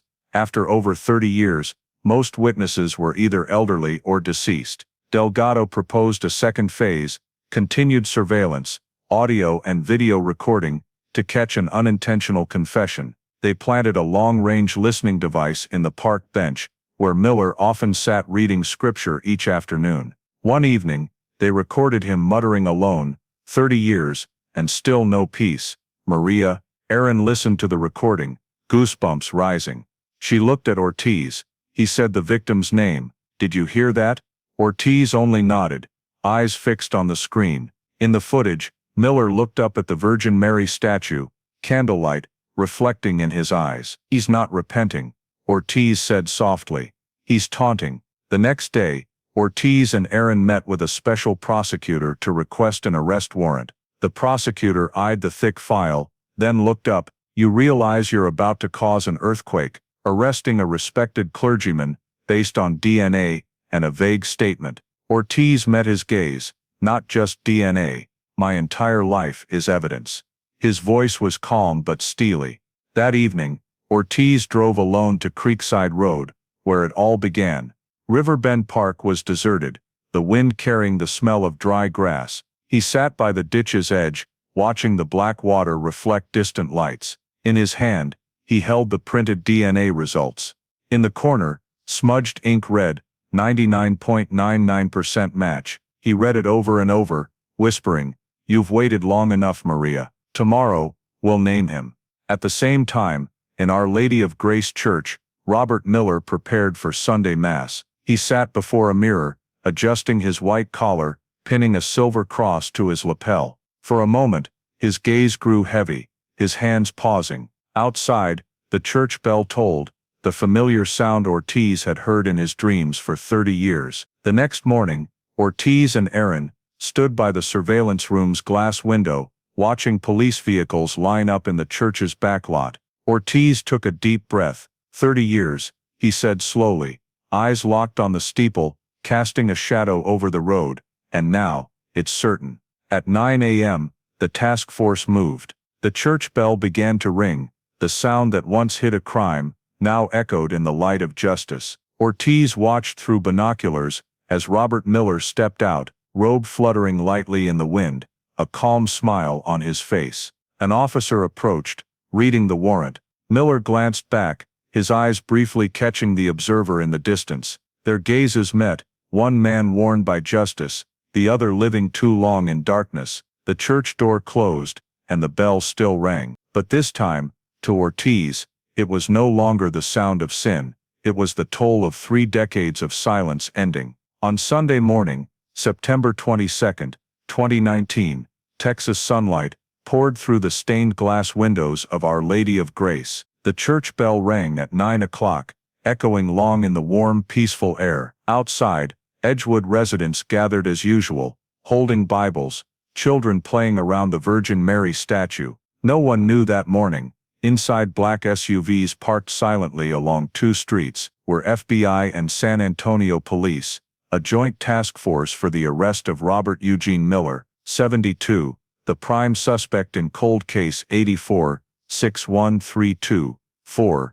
the disappearance of Maria Alvarez. The arrest warrant was signed the previous night by the Western District of Texas Federal Court. Ortiz, as an honorary consultant, was permitted to be present during execution. He wore a white shirt, no badge, holding a file over 300 pages thick, every DNA result, map and statement he'd gathered over 35 years. As the vehicles rolled toward the church, Ortiz said nothing. Beside him, Agent Aaron Delgado quietly read the warrant, one last time. Voice low, Miller, Robert E., charged with kidnapping and first-degree murder. Possible additional charge of sexual assault on a minor. 9:12 a.m. Inside the church, Miller stood at the pulpit, voice deep and warm. God forgives those who confess, but God is silent with those who refuse to see their sins. At that moment, 2 FBI agents entered through the main door, followed by 2 San Antonio officers. Their boots echoed softly on the tile. A few parishioners turned, thinking someone was late. Seeing bulletproof vests and FBI badges, the air froze. Lead Agent Sharp stepped forward, his voice booming through the church's microphone. Robert Eugene Miller, you are under arrest for involvement in the kidnapping and murder of Maria Alvarez, June 14, 1984. You have the right to remain silent. Miller looked up. He showed no fear, made no attempt to flee. Instead,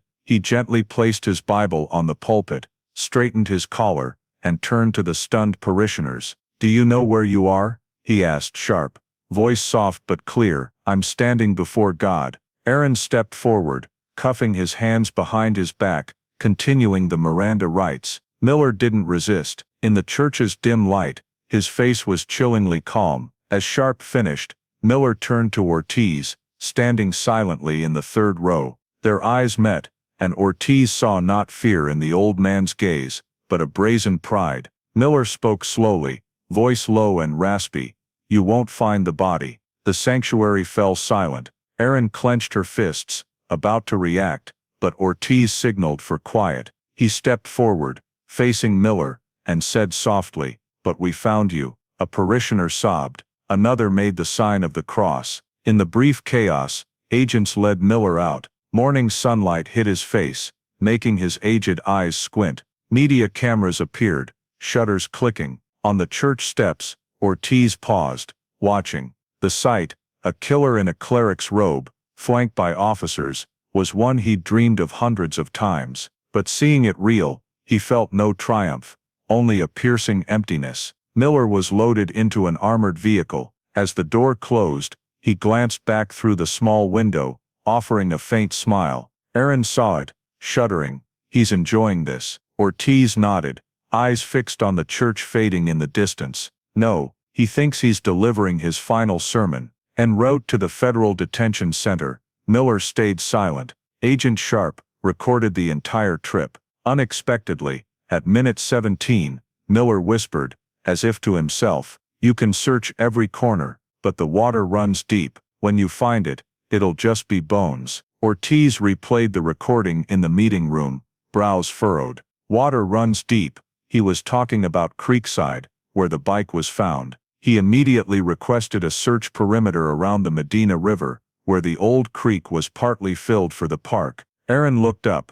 "You think he buried the body there?" Ortiz replied softly, "Not buried. He let it go." That day, news swept Texas. Prominent San Antonio deacon arrested in connection to 1984 disappearance. Crowds of parishioners gathered outside the church with candles and prayer signs. Some refused to believe, insisting Miller couldn't do it. He's God's man. But Ortiz knew better. Sometimes those cloaked in God's image hide the devil best. That night, in the FBI interrogation room, Robert Miller sat upright, hands neatly on the table. The light cast his shadow long on the wall. When an agent asked, "Anything to say before your lawyer arrives?" he smiled, speaking slowly, "You won't find the body. It's not there anymore." Ortiz stood behind the one-way glass, heart stinging. That wasn't a denial, it was an invitation, a challenge, and he knew the hunt wasn't over. Outside, rain began to fall, drops tapping the metal roof, just like the night in 1984, when Maria Alvarez vanished amid church bells, and a city that heard nothing. 35 years later, the crime was finally exposed, but the child's soul remained unfound. Ortiz whispered, eyes fixed on the man behind the glass, "We'll find it, Maria, whether he hid it in water or prayers." The first interrogation took place the morning of September 25, 2019, at the Bexar County Federal Detention Center. In the room, harsh white light glared down on the cold metal table, reflecting off Robert Miller's pale face. No longer in his church robe, he wore an orange jumpsuit, yet sat upright, hands clasped as if praying. Ortiz stood behind the one-way glass, with Aaron Delgado and Agent Sharp. The recorder started with a dry click. Sharp began, "Mr. Miller, before your lawyer arrives, we'd like you to clarify what you said last night. Care to elaborate?" Miller looked up, voice calm, sermon-like. "I told you, I just gave the girl a ride. It was hot, I saw her biking, so I stopped to ask if she wanted a lift home. I only meant to help." Sharp leaned in. "Help? Then why was her bike found by the ditch? Why was your DNA on a muddy fabric from that scene?" Miller pursed his lips, eyes darkening slightly. "I don't know, maybe she dropped it getting out of the car. I left her near her house, and that was the last I saw her." He paused, voice softening. "I told the truth, but there was someone else, someone you never looked at." In the observation room, Ortiz clenched his fists. "That trick again," he said softly. Aaron looked at him.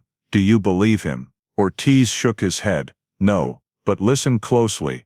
Sometimes guilt slips out in how he tries to hide." Sharp pressed, "Who's this someone else?" Miller met his eyes, offering a faint smile. "You've met him. Many times, you just didn't know." He bowed his head, silent. 1 minute, 2, only the clock's tick. Finally, he looked up, voice hoarse. "In 1984, police were at the scene before the missing person call came in." Sharp frowned. "What are you saying?" Miller repeated, each word deliberate. "A man in a police uniform was already there. I remember clearly. He knew everything, where she went, the timing, how to approach. I couldn't stop what happened."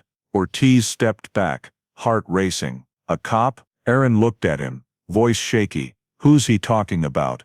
Ortiz's voice was low. If true, it was someone from the initial response team, access to the scene, the evidence. He recalled the old file, the night Maria vanished. The report noted Patrol Team Hennessy, and Wilson responded first. Frank Hennessy, his former direct supervisor, the one who ordered the case closed in 1986.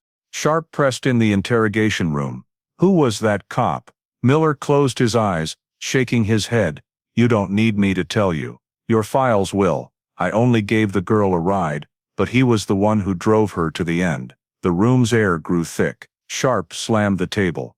You're covering for a child killer's accomplice, and you think silence will save you. Miller didn't react, just stared at the one-way glass where he knew Ortiz stood. His eyes lingered, then his lips curled into a smirk. He's still alive. I'm surprised, Samuel. Ortiz felt the breath knocked out of him. Aaron, alarmed. He just said your name. Ortiz turned away, voice cold as stone. He knew I'd come. He was waiting for me. Miller's lawyer entered, ending the session. They only managed to keep the partial recording where Miller said I dropped her near her house. A cop took over. The meeting room fell silent. Aaron looked at Ortiz. Do you think there really was someone else? Ortiz leaned against the wall, staring at his reflection in the glass.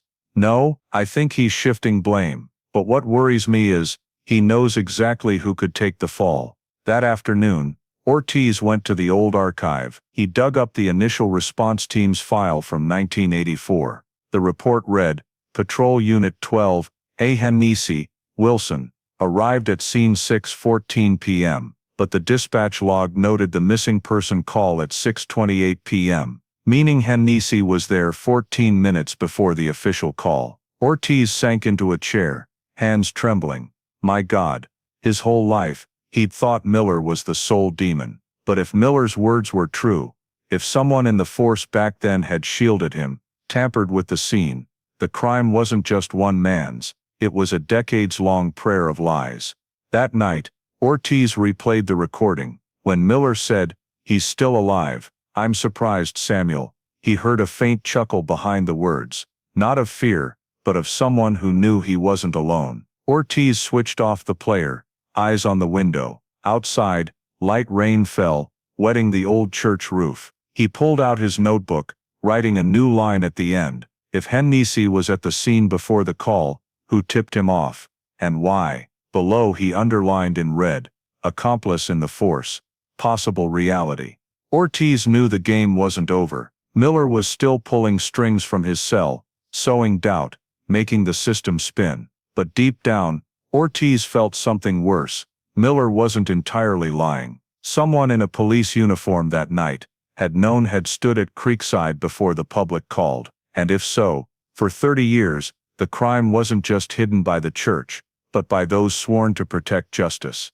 Ortiz closed the notebook, voice hoarse like a dying fire.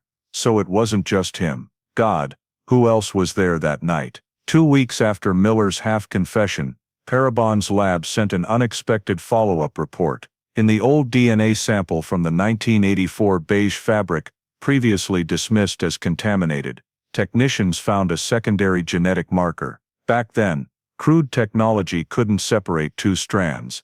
Now with new amplification techniques, they identified a distinct second DNA source, fainter, but enough for comparison.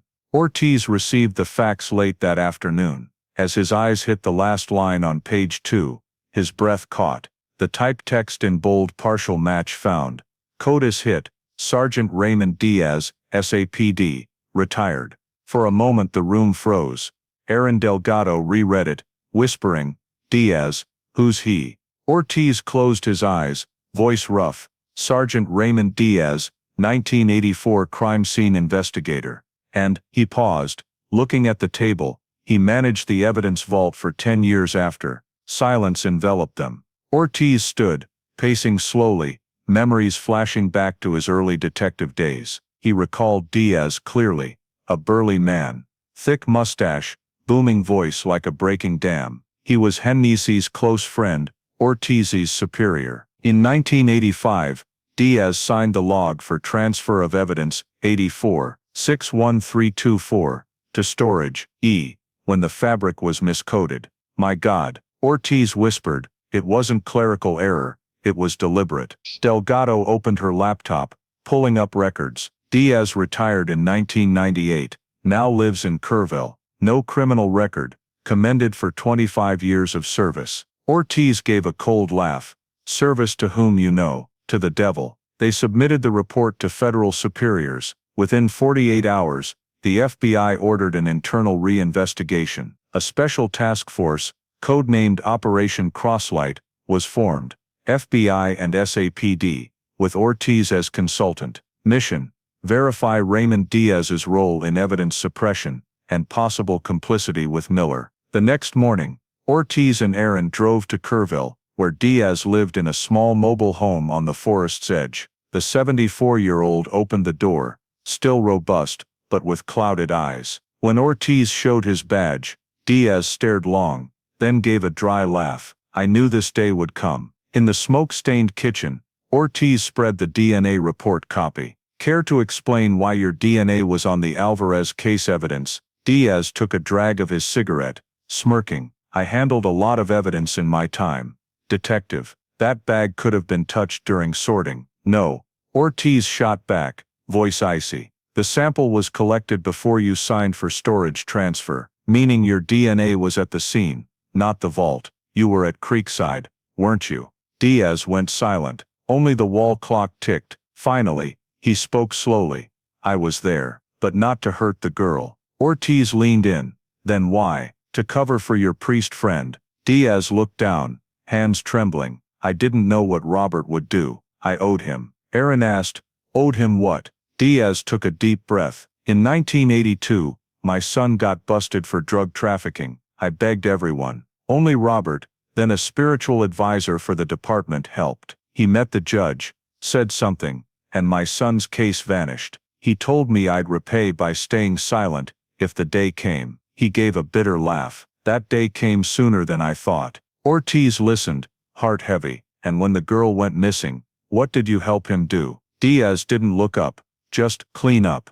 When I got there, she wasn't breathing. Robert was panicking, said it was an accident, that he only meant to drive her home, but she fought, fell in the ditch. He begged me to help, said if the truth came out, the church and God would be dragged through the mud. Diaz's voice broke. I believed him. I collected everything, the fabric, hairs, the bike, then miscoded it. I thought burying it would bury the sin. Ortiz stared, stunned. 35 years of searching, and the answer emerged. Not just a demon in a black robe, but a system complicit in silence. Aaron, softly, do you know where her body is? Diaz closed his eyes, tears falling. No, Robert said he'd return her to the water. I didn't ask more. The next morning, he led mass like nothing happened. Ortiz pulled out cuffs, voice cold. Raymond Diaz, you're under arrest for obstructing justice, evidence tampering, and complicity in concealing a murder.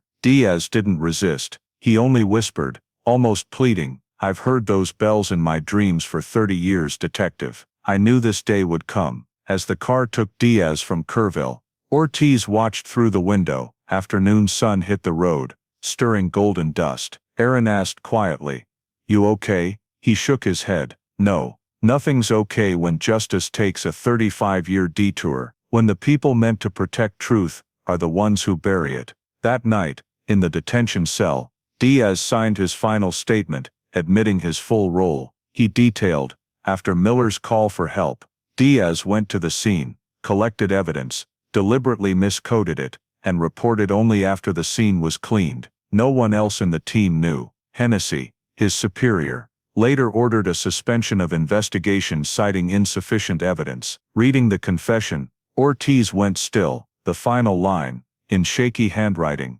I tried to believe silence was atonement, but silence only made the bells ring longer. Ortiz closed the file, voice low. 35 years, and the devil wasn't just behind the pulpit. He wore a badge. Outside, the Texas night was pitch black, but in Ortiz's heart, the fire of investigation burned brighter than ever. Because now he knew, only one step remained, finding Maria Alvarez's body, to close a prayer of lies, spanning nearly half a lifetime. After Diaz's initial interrogation, Ortiz thought the investigation had partly closed, but 4 days later, the San Antonio federal office received a report. Suspect Raymond Diaz has escaped from Kerrville detention. A night guard found the rear holding cell door pried open. Security cameras disabled between 2:47 and 3:05 a.m. Less than 18 minutes, enough for a former cop who knew the system to slip away. Ortiz got the news in Austin. He slammed his coffee cup on the table. No way. He's 74, Aaron Delgado replied. A former cop can hide for a long time. He knows how to avoid being found. 3 days later, new information surfaced from West Texas. A warehouse guard in El Paso was suspected of using a fake ID under Ricardo Dominguez, but his face matched Diaz's photo. Payroll records showed he'd worked 2 months, night shifts from 10 p.m. to 6 a.m., quiet, living in an old mobile home near the Mexico border. The FBI quickly deployed a surveillance team. They set up camp on a red dirt hill, about 300 meters from Coyote Logistics Depot. Inside a dark SUV, Ortiz sat with Agent Aaron and a technician. Through infrared lenses, they saw Diaz follow the same routine each night, entering the warehouse, checking the log, patrolling the container lot, cigarette in mouth. Old habits, Ortiz said. A former cop never shakes the instinct to observe. 4 days of surveillance showed no contacts, no calls, no social media. Ortiz realized Diaz wasn't fleeing to Mexico like most criminals. He stayed in the U.S., as if waiting to be caught. At dawn on the 5th day, El Paso's air was thick with dust, wind sweeping through the Franklin Desert. At 6:07 a.m., Diaz turned off the warehouse lights and stepped into the lot. The FBI signaled, "Move." 2 agents rushed forward, headlights blazing. "Raymond Diaz, FBI, hands up." He turned, unresisting, raising his hand slowly. His khaki jacket fluttered in the wind, a half-lit cigarette trembling between his fingers. As he was cuffed, he said calmly, "I knew you'd come. I just wanted a few more nights of freedom." In the car back to San Antonio, Ortiz sat across from Diaz. He was thinner, hair a disheveled gray, but his eyes shone oddly. Ortiz asked, "Why run?" Diaz looked out the window, a tired smile. "Not running. I left to prepare for what you'll find." "What?" Ortiz pressed. "The girl," Diaz said softly. "Her body." Aaron gasped. "You mean you know where Maria Alvarez's body is?" Diaz nodded slowly. "I didn't kill her. I swear to God, I didn't. I just hid it." Ortiz stared long. Miller made you do it." Diaz gave a slight nod. "That night, he called me. I arrived, saw her lying still, blood on her temple, no signs of a beating. He said she fell. I didn't believe him, but I owed him. I didn't know what to do, so I helped move the body out of town. We went west, near the Medina River. He picked a spot by an old culvert, said return her to the flow. I buried her in the sandy soil by the creek, under an oak tree. 3 years later, they paved it for the highway. He said no one would find her now." Ortiz stayed silent. Aaron scribbled every word. "Why speak now?" she asked. Diaz looked up, eyes red. "Because I don't want to die in a lie. I saw her in my dreams. She stood by her bike, asking, 'How long will you leave me here?'" Ortiz felt a chill run down his spine. He looked at Aaron. "Call the survey team. Pinpoint El Camino Creek, old Highway 90 area. If he's telling the truth, Maria's there." That afternoon, police escorted Diaz back to San Antonio. On the way, he added fragmented details. In 1987, Miller visited him, handing over an envelope with a photo of the creek, instructing, "If anyone asks, say she fell in the water, never surfaced." He laughed. "I did as he said, but water doesn't forget, detective. It always brings what it holds back to shore." That evening, Ortiz gazed through the FBI hotel window, San Antonio's city lights flickering. He knew he'd reached the end of a 35-year journey. The deacon in holy robes was caught.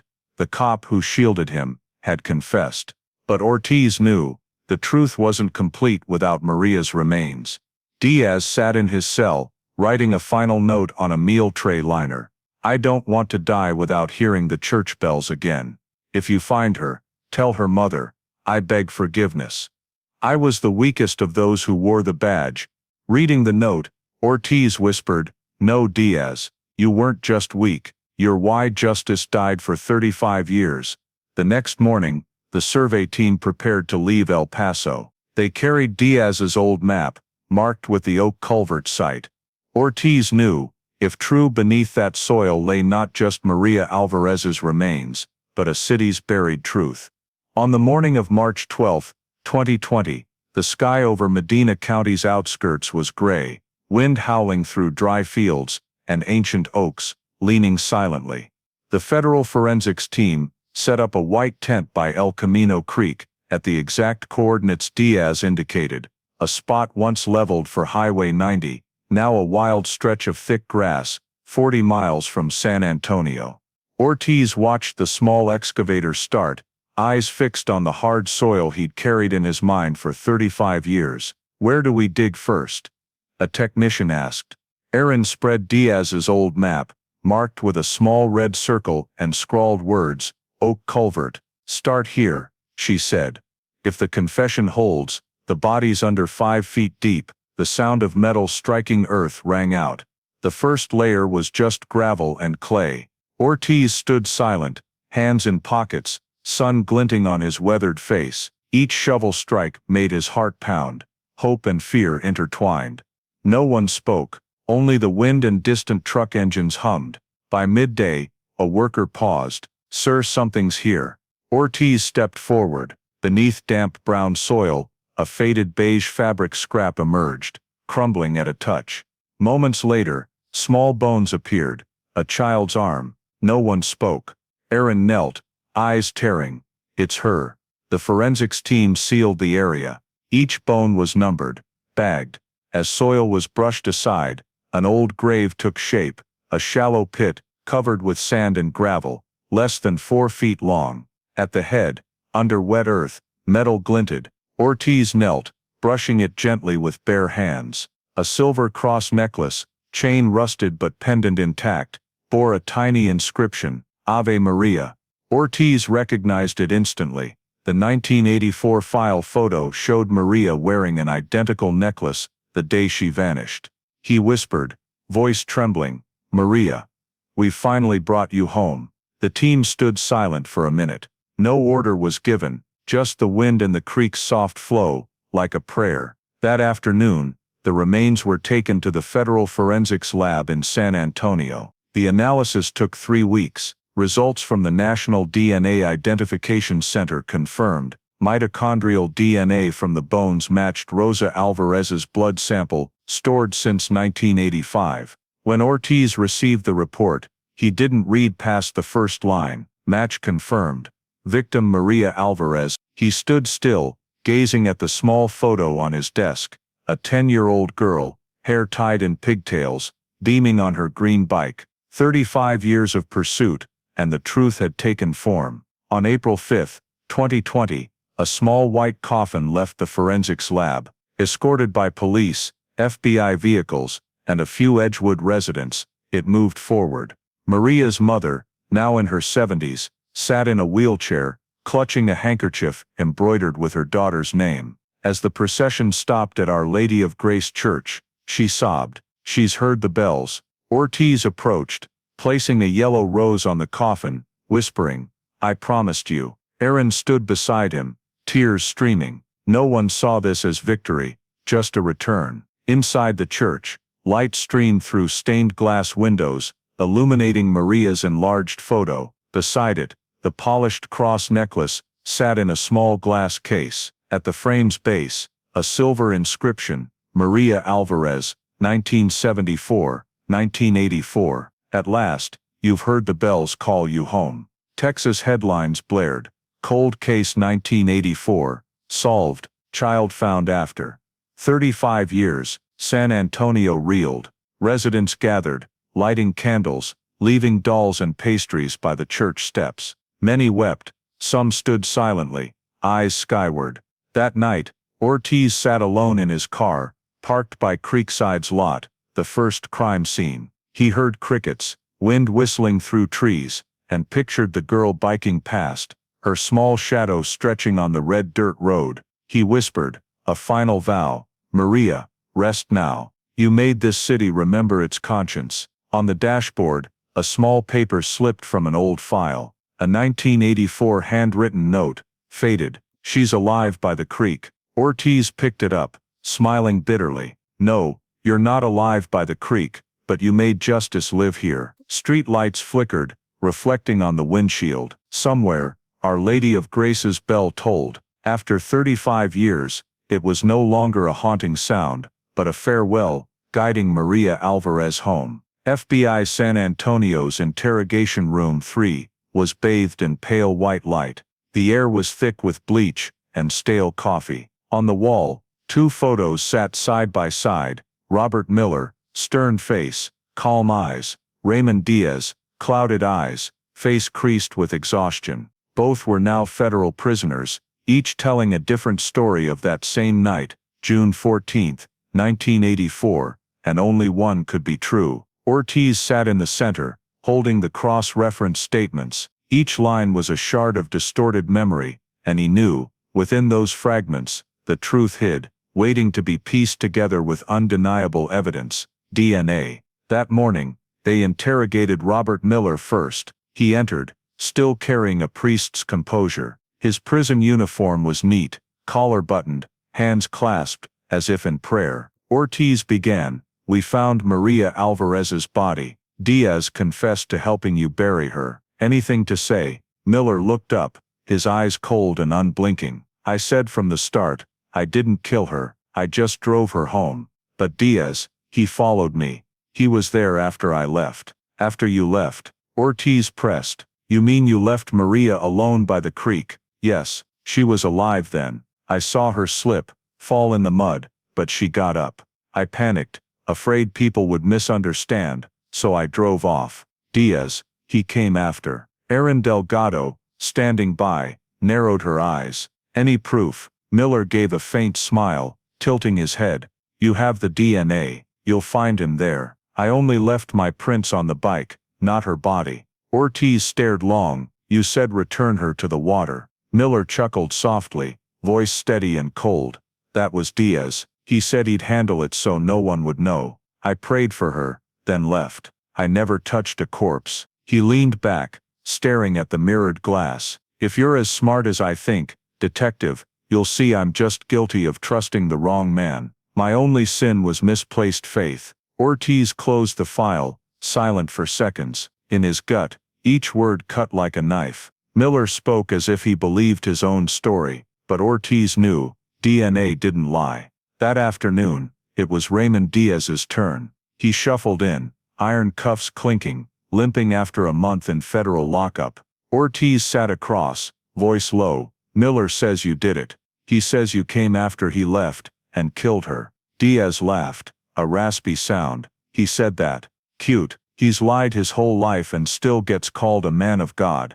He leaned back, staring at the ceiling. "No, detective. I got there after, true, but she was dead before I arrived. Don't let him fool you again." "Who did it then?" Ortiz asked. "Miller," Diaz said firmly. "I told you." He called me in a panic. When I got there, she was face down in the water, marks on her neck. He said accident, but I was a cop for 30 years. I know a strangling, not a fall. He killed her, because she fought back." Ortiz asked, "Fought what?"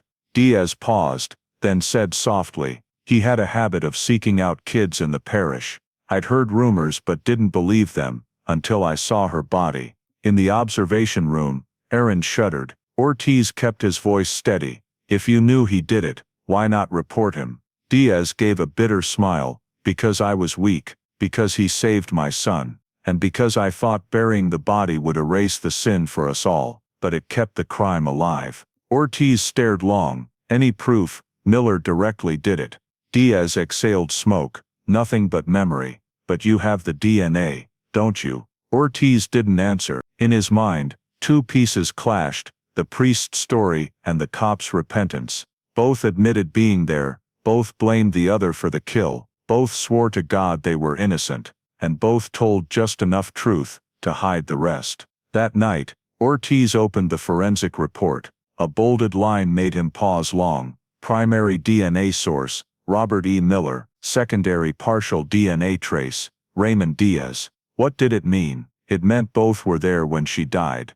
And the primary DNA, biological traces on the beige fabric, under Maria's nails, confirmed one undeniable fact: Robert Miller was the last to touch her alive. Ortiz leaned back, staring at the ceiling. "It's not about faith anymore," he whispered. This is evidence. The next day, as Ortiz entered the interrogation room, Miller sat ready, face calm. Ortiz placed the DNA report on the table, sliding it toward him. God may forgive, Ortiz said. But DNA doesn't. Miller looked down, his eyes flickering. The first time, a long silence passed. Then he looked up, voice soft. If I tell the truth, God will abandon me. If I lie, justice will. So I choose silence, Ortiz replied. Voice rough. You don't get to choose anymore, Robert. In the long FBI hallway, the steel doors slam echoed. Two men, once at opposite ends of justice, a priest and a cop, now cuffed for the same charge, kidnapping and first-degree murder of a child. Between them, one silent witness never aired, a DNA strand on a beige fabric, hidden in darkness for 35 years, waiting to speak the truth. In August 2020, over 35 years after Maria Alvarez vanished, the Western District of Texas U.S. Attorney's Office formally indicted case U.S. v. Robert E. Miller and Raymond Diaz. In the 12-floor meeting room of the San Antonio Federal Courthouse, prosecutor Laura Chen opened a file nearly 2,000 pages thick. The cover read, Case File 84-61324, Physical Evidence, Witness Testimony, and Twin DNA Analysis. Chen spent 8 months with the federal forensics team reviewing every detail. The beige fabric, green bicycle, cross necklace, and 42 pages of cross-referenced defendant statements, all marked with red labels, Exhibit A to G. The file's core was the DNA analysis, the key to the trial.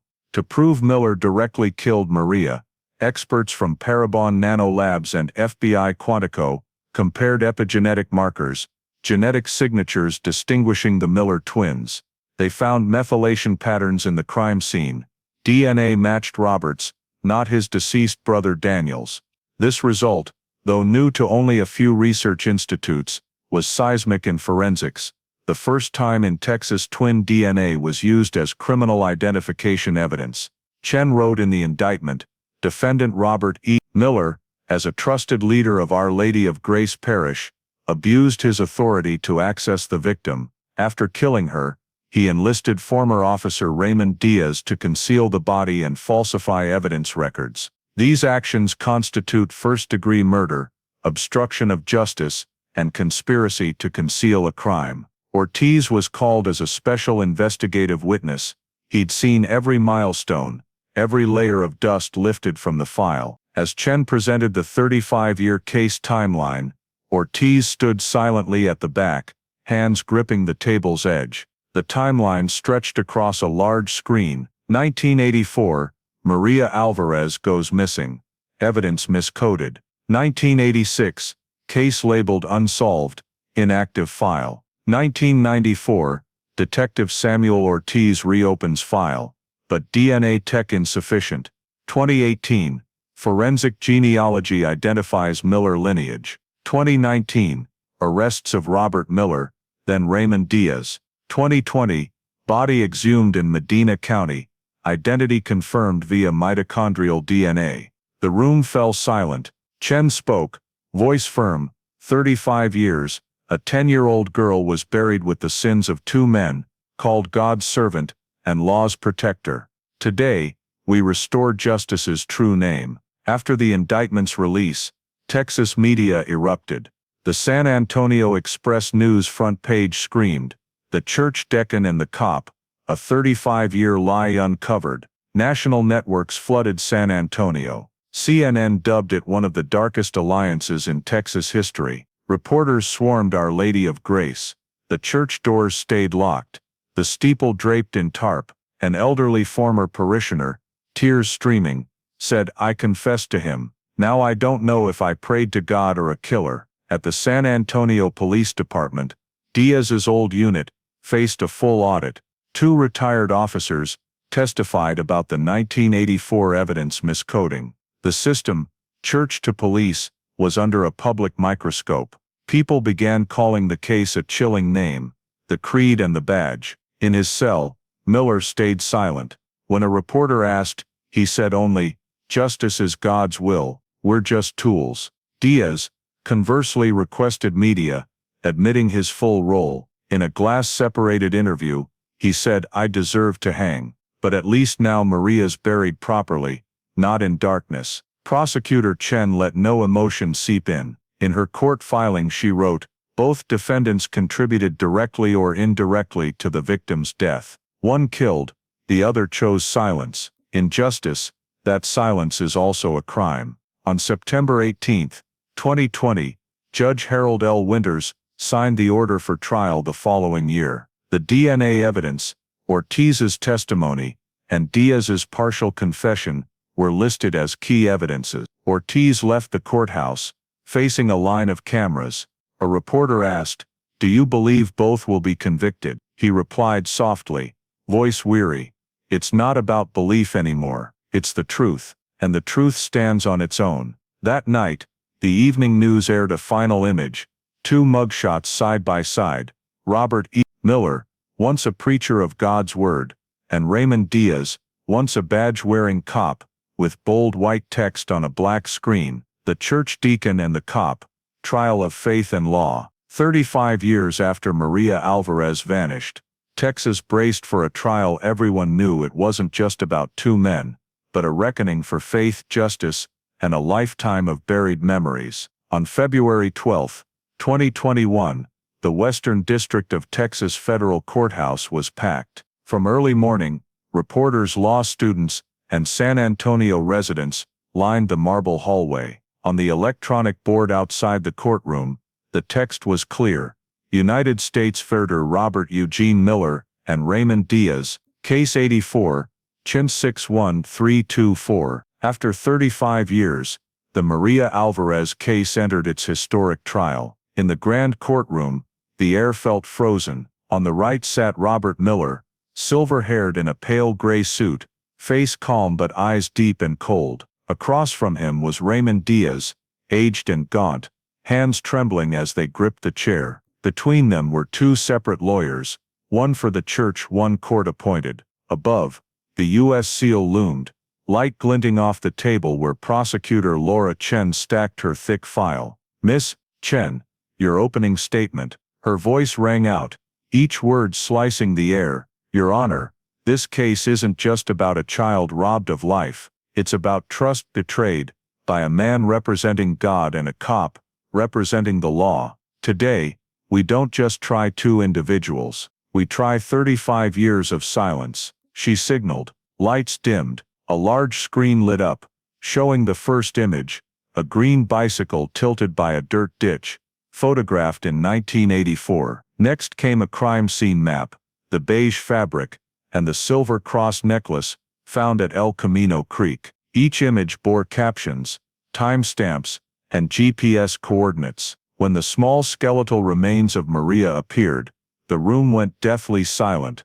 DNA evidence, Chen continued, tested 3 times, 1998, 2018. All 3 pointed to one male, Robert Eugene Miller. A secondary fainter DNA trace matched Raymond Diaz, who confessed to helping bury the body and miscoding evidence. Together, they hid Maria's death. Miller's defense attorney, Thomas Keller, stood to object. "Your Honor, my client is the twin of Daniel Miller, deceased in 1991. Their DNA is nearly identical. The prosecution can't prove the DNA is Robert's, not Daniel's." The room stirred. Chen stayed calm, nodding slightly. "We anticipated this rebuttal." She signaled forensic expert Dr. Helen Rowe to take the stand. Rowe displayed an epigenetic comparison chart on the screen, glowing dots representing DNA methylation markers, points altered by time and lifestyle, distinct even in identical twins. "We compared the DNA from the beige fabric to a hair sample from Robert Miller's bedroom. Results show 9 epigenetic markers, matching the crime scene sample exactly, while a reconstructed profile for Daniel, using old medical records, showed no such match." Keller tried to counter. Epigenetics hasn't been officially recognized in Texas courts as individual identification evidence. Chen fired back. "This is federal court. This technology has been used in at least 8 cases nationwide." We'll provide full validation records from Parabon Nanolabs and FBI Quantico. Justice can't be stalled by outdated science. Judge Harold Winter's gavel struck. The court accepts the epigenetic verification request. An independent lab will confirm the results. A reporter whispered, "This will be a Texas first." As Chen continued the timeline, interrogation logs of Miller and Diaz appeared side by side. Their conflicting statements. Miller, "I just drove her home." Diaz came after. Diaz, "When I arrived she was dead. He strangled her." Ortiz in the front row felt his heart clench. Each line pulled him back to that night. The church bells, blinding sun, green bicycle. Now, what he'd chased was no longer theory but evidence, laid bare before hundreds of eyes. Diaz's defense took the floor. His lawyer, a gray-haired Latino man, began, "My client doesn't deny guilt, but he didn't kill the girl. He was coerced, manipulated, and forced by Father Miller. He was an accomplice out of fear, not a murderer." The prosecution countered with the secondary DNA match, showing Diaz directly handled Maria's body during burial. Chen said, his silence, his record tampering, was part of the crime. Ortiz was called to the stand. He recounted 3 decades of seeking justice, sleepless nights, unsealing old evidence, forgotten reports. His voice was hoarse but clear. "I've seen false faces, prayers used to hide a child's blood. Today I only hope justice speaks for Maria's cries." As he left the stand, the room was silent. Judge Winters scanned the crowd, voice heavy. "Court recesses. The independent lab will verify epigenetic markers within 7 days. We'll resume with closing arguments." Outside, hundreds gathered, holding candles and signs. "Justice for Maria." Evening News flashed a bold red headline. "San Antonio trial stuns nation.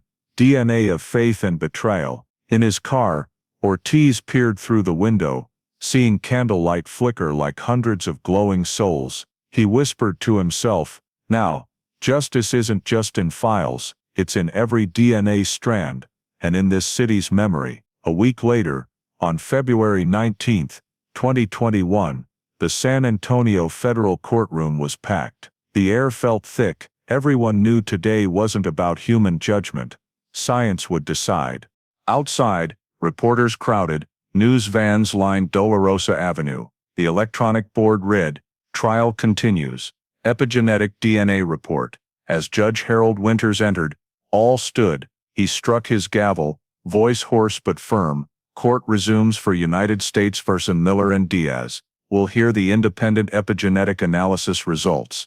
Lights dimmed. 3 experts from Quantico National Lab took the stand, led by Dr. Helen Rowe, who conducted the original test. She held a gray sealed file stamped "Forensic Epigenetic Report, Maria Alvarez Case." Chen signaled, and the large screen lit up with a gene sequence chart, hundreds of green and red dots. Rowe spoke, voice steady and clear. "We retested the DNA from the original 1984 evidence against Robert Eugene Miller's blood and hair samples. Results show 18 methylation markers, epigenetic indicators, matching the defendant's sample 100%.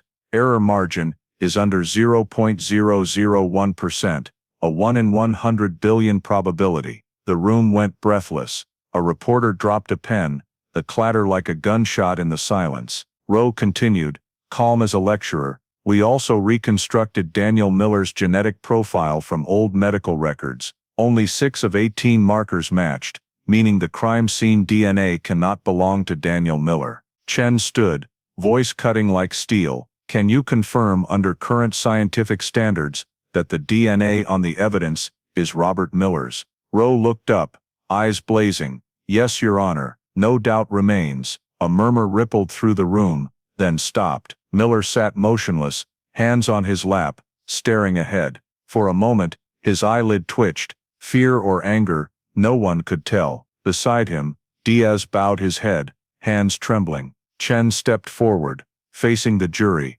voice low, "Ladies and gentlemen, today no witness lied, no memory was distorted, only science spoke, and it said clearly, Robert Miller touched that child, choked her breath, then enlisted Diaz to cover it. 35 years later, every excuse, every robe, every prayer is stripped bare by DNA. Truth doesn't confess. Keller Miller's lawyer rose to object, voice shaky, Your Honor. Contamination is still possible. The fabric could have been. Winters raised a hand, cutting him off. Mr. Keller, no need for speculation. Hear this number, 1 in 100 billion error chance. In our legal system, that's not reasonable doubt, that's quantified truth. The room fell silent. Ortiz, in the second row, felt his throat tighten. He'd waited a lifetime for this moment, but when it came, he felt only exhaustion, emptiness, and bitterness. Maria had justice, but at the cost of 35 years,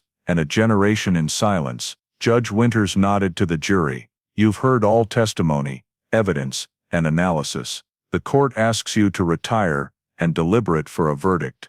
The door closed. Time seemed to halt. No one spoke. Reporters held their breath. Chen stood still, gazing at the bench. Ortiz quietly clutched the silver cross necklace, a keepsake from the Alvarez family. 38 minutes later, the deliberation room door opened. 12 jurors filed in, faces tense, eyes red. The foreperson, a middle-aged woman with graying hair, held the verdict sheet. The room stood. Judge Winters asked, "Have you reached a consensus?" She nodded, voice trembling but clear. "Yes, Your Honor." Winters took the paper, read silently for a second, then nodded slightly. He handed it back. She read aloud, each word falling like a hammer. On the charge of first-degree murder, the jury finds Robert Eugene Miller, guilty. Raymond Diaz, guilty. No one clapped, no shouts. The room held only a thick, endless silence. Ortiz felt time stop. Erin, beside him, wept. Chen bowed her head, quietly closing her file. Miller sat still, eyes drifting far. Moments later, he gave a faint smile, whispering just loud enough for the escort to hear, "Man's justice, but God hasn't spoken." Diaz turned, replying softly, "God's been silent for 35 years, Robert. Maybe he's speaking through your DNA now." Winters struck the gavel one last time. The trial is concluded. Sentencing will be announced next week. The gavel's echo reverberated through the stone walls, reaching every heart in the room. Outside, the bell of Our Lady of Grace tolled again, low, distant, and cold, as if all of San Antonio bowed before a small child, finally given a voice, after 35 years of silence. On February 26, 2021, San Antonio's sky was overcast. A light rain dusted the stone steps of the federal courthouse, forcing people to open umbrellas as they entered. Today, the court would deliver its sentence, and after 35 years, Maria Alvarez's name would finally be sealed in legal records, though never in the city's memory. In the courtroom, the media frenzy was gone. Reporters were limited, with only a few fixed cameras broadcasting live to the nation. The air was solemn, chilling. Robert Miller sat on the left, face stone hard, hands clasped before him. Raymond Diaz sat on the right, head bowed, eyes shadowed. In the back row, Samuel Ortiz and prosecutor Laura Chen sat silently, observing. They knew after today, it would all be memory and scars. Judge Harold Winters entered, his black robe swaying with his steps. He sat, eyes weary but resolute. His voice rang out, heavy and certain, after reviewing all evidence, testimony, and the jury's verdict. The court sentences the defendants as follows. He paused, looking directly at Miller, once a preacher of forgiveness at Our Lady of Grace's pulpit. Defendant Robert Eugene Miller, this court sentences you to life imprisonment without parole. Charges: first-degree murder, sexual assault of a minor, and obstruction of federal justice. You will serve at Federal Medical Center, Devens, Massachusetts, for elderly inmates. Miller looked up, eyes unblinking. He showed no fear, no plea, a slight twitch at his mouth's corner, as if suppressing a smile. When Winters asked, "Do you wish to say anything before the court concludes?" he replied softly, voice low, "No, I confessed to God long ago. What you do today is merely human." Winters nodded slightly, eyes cold, "And this is justice's part." He turned to Diaz, The 74-year-old trembled at his name. The judge's voice slowed. Defendant Raymond Diaz, the court recognizes your cooperation, truthful confession, and aid in locating the victim's body, but your actions, tampering with evidence, aiding in concealing a crime for over 3 decades, are unforgivable. The court sentences you to 40 years at FMC Butner, North Carolina.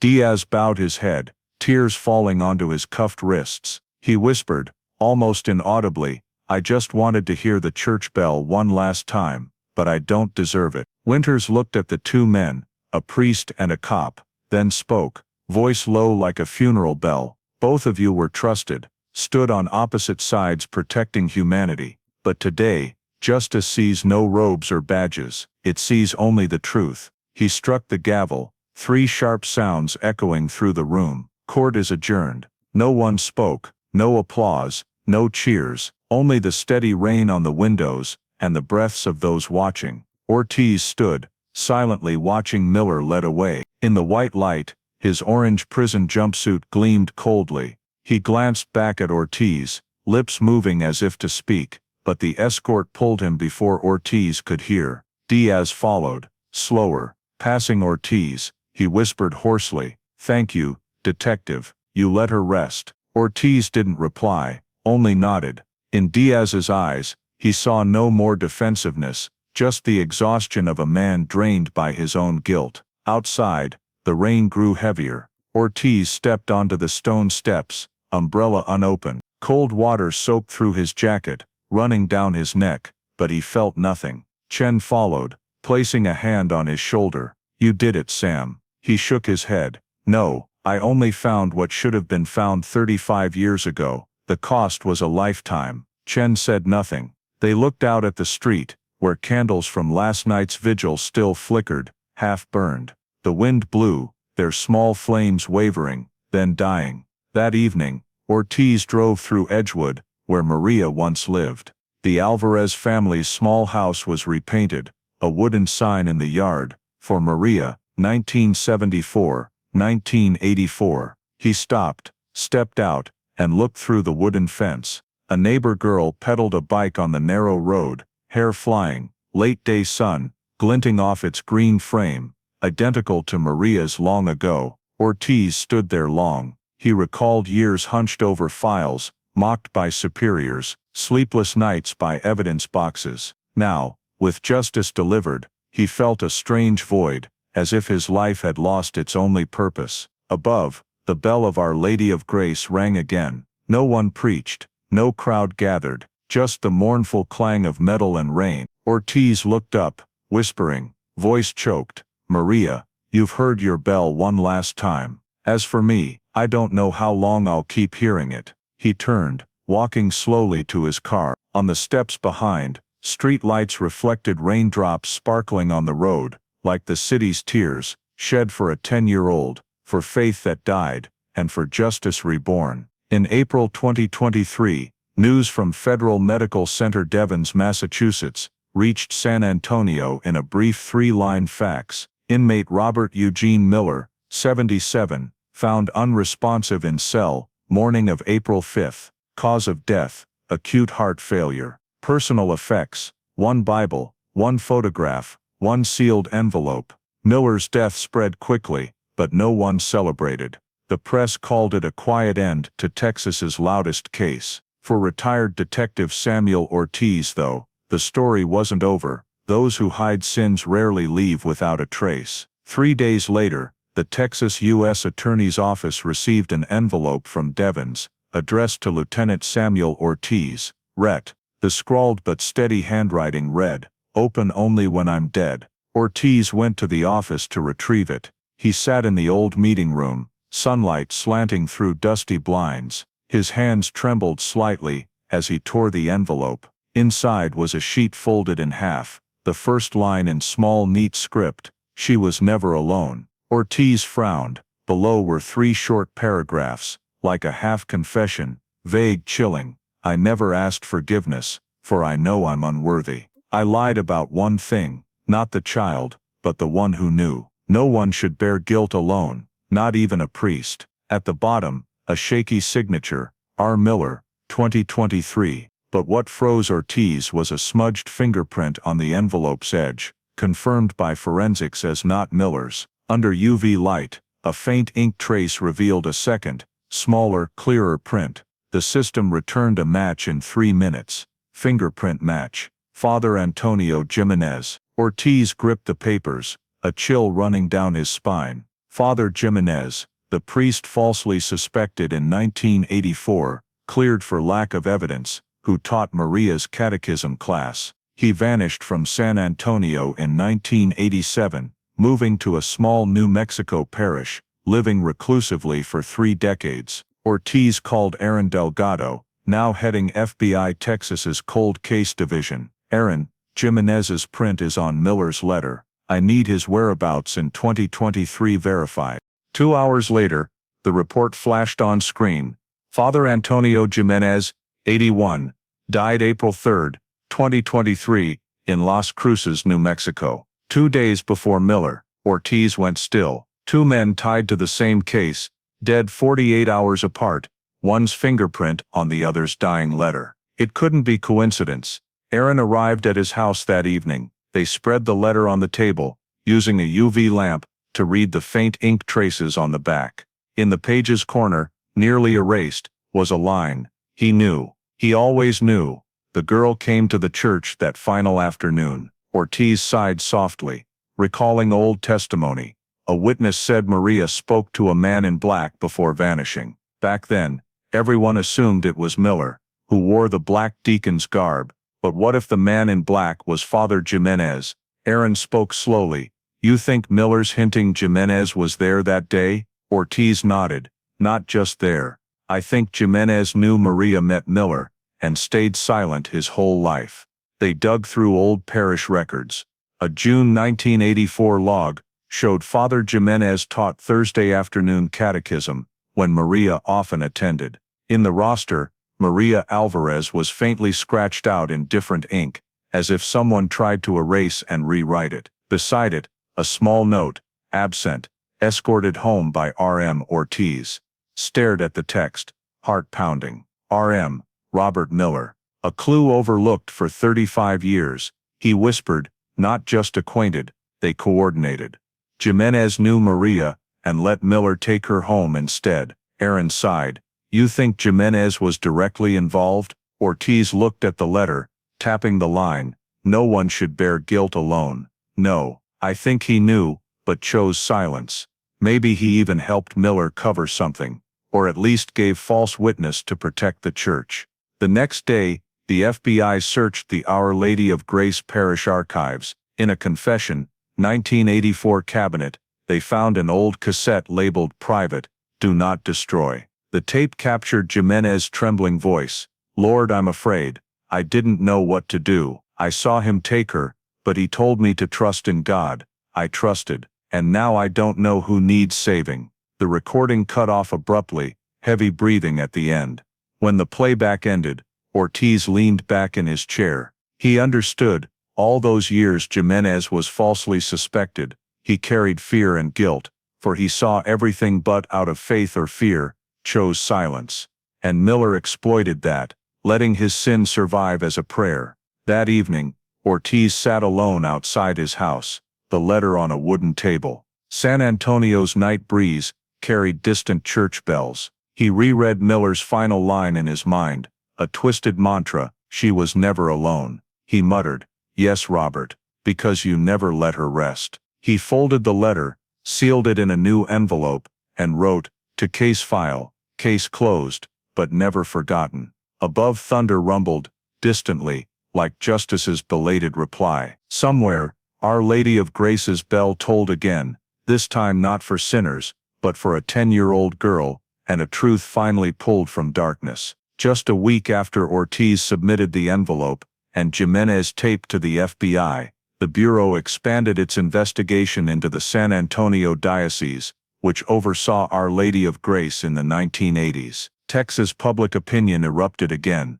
Hundreds gathered at the diocese's gates, holding candles and signs, faith should never bury the truth. Ortiz was invited, as an honorary consultant. No longer a detective, He was the only one who grasped the case's full timeline, and above all, how clean hands kept sins hidden in darkness. For 35 years, at the diocese archives, Special Agent Aaron Delgado's task force took 3 days to secure a search warrant. When old file boxes were pulled from a damp room, dust swirled as if the papers themselves trembled in fear. A young clerk opened a dark leather folder, labeled Personnel Transfer, 1984. Inside was a list of priests reassigned after that summer. Line 12 read, Father Antonio Jimenez, reassigned to Diocese of Las Cruces, effective July 12, 1984. Reason health-related leave. Jimenez's transfer date was just 4 weeks after Maria vanished. Aaron glanced at Ortiz. See that? They moved him right after the case, claiming health leave. Ortiz replied softly, voice low, not moved, hidden. They knew something, and chose to get him out of San Antonio before police could ask more. As the forensic document team reviewed personnel files, they found several marked confidential, for Archbishop only. Some envelopes bore red wax seals with the Texas Archdiocese's crest. One folder stunned Ortiz, case file Alvarez, M. 1984, restricted 35 years. Below it, a handwritten note, by order of His Eminence, sealed until 2020 for protection of church integrity. Ortiz read it repeatedly, hands trembling. 35 years, the exact time the case was buried. No coincidence. Someone in the diocese ordered the case sealed, not for lack of evidence, but for protection of church integrity. Protecting integrity. Ortiz echoed, voice choked. What about her honor? When the FBI requested to unseal the files, diocese representatives objected, citing violation of religious autonomy. But public pressure was overwhelming. A week later, the court allowed partial disclosure. Inside were internal letters between senior clergy. One, dated June 20, 1984, 6 days after Maria's disappearance, was from the Archbishop to the San Antonio Auxiliary Bishop. Father Jimenez is in a severe crisis of faith. He confessed to me, saying he saw what he shouldn't have. For the parish community's stability, I recommend transferring him to another diocese temporarily, to avoid unnecessary rumors. Keep all correspondence confidential. Aaron finished reading, eyes wide. My God, they knew from the start. Ortiz gripped the paper, voice hoarse, and they chose silence. They didn't protect faith, they protected a brand. The deeper they dug, the more chilling the findings. There was a $3,000 relocation assistance invoice signed by the diocese, with a transfer receipt to Las Cruces, labeled Jimenez Relocation Fund. Alongside was a memo from a closed August 1984 meeting, where a diocese legal advisor noted, if asked, state Father Jimenez was exhausted from overwork. Absolutely no discussion with media about the girl's disappearance. Ortiz sank into a chair. They built a wall of silence, and the sin hid behind it for 35 years. When this was released, Texas's Catholic community reeled. Many once devout parishioners spoke out.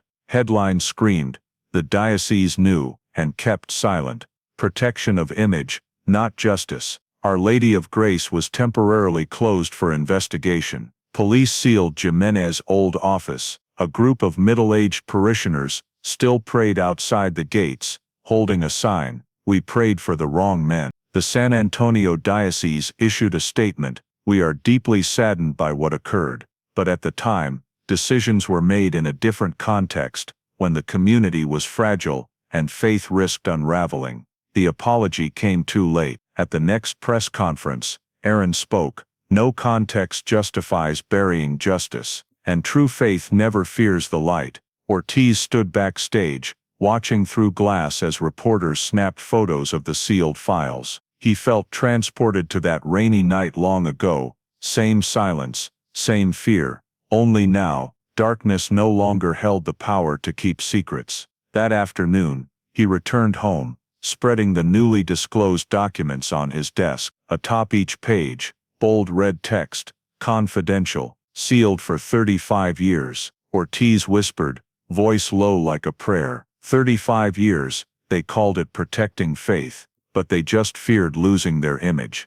And I just want to know, when they knelt before God's statue, did they hear Maria's cries? Outside, light rain fell, blending with the evening bell from Our Lady of Grace, now echoing through an empty neighborhood. The bell tolled, no longer calling worshippers, but sounding the rhythm of buried confessions finally rising to light. In September 2023, the FBI and U.S. Justice Department released their final report, 468 pages, dryly titled, Case File 84-61324, Multi-Party Offense, 1984-2021, but within, each line was an indictment of a generation's silence. Ortiz was invited to an internal FBI meeting in San Antonio as the original investigative consultant. He sat in the cold conference room, facing three representatives: Special Agent in Charge, Aaron Delgado, Federal Inspector Marcus Reed, and Prosecutor Laura Chen, who led the 2020 prosecution. On the screen, the FBI logo appeared, then the report's title, Findings and Final Classification, Maria Alvarez Case. Reed began, his voice stern, each word ringing clear in the room. After 3 years of federal reinvestigation, we've determined this wasn't an individual crime, but a multi-party offense, a crime involving concealment and collusion by multiple parties. At least 3 individuals were directly tied to Maria Alvarez's disappearance and death. He paused, clicking the remote. 3 photos appeared on the screen. 1. Robert Eugene Miller, deacon of Our Lady of Grace, deceased 2023. 2. Raymond Diaz, former San Antonio police officer, serving 40 years. 3. Father Antonio Jimenez, parish priest, transferred in 1984, deceased 2023. Below the conclusion read, primary offender, Robert E. Miller, homicide; secondary offender, Raymond Diaz, evidence tampering, accessory after the fact; concealment contributor, Father Antonio Jimenez, witness suppression, institutional concealment. Ortiz read each word, his chest heavy. 3 faces, 3 symbols of sin and fear, finally sat together on one report, with no room left for excuses. Aaron continued, voice steady. We traced hundreds of pages of internal diocese correspondence, cross-referenced with police records from the time. All point to one fact: Maria Alvarez's case was never a simple disappearance. Within the first week, at least 5 adults in the church community knew Miller was involved, but were convinced that silence served the good of the faith. She presented a timeline. June 15, 1984, Jimenez reported to the diocese a serious misunderstanding involving the deacon. June 17, police received the missing person report. June 18, Miller was briefly questioned, but released, backed by Jimenez's claim he was at the church at that time. July 12, Jimenez was reassigned to New Mexico. August 1984, Raymond Diaz signed a log-altering evidence code, 84-6132-4 to unidentified.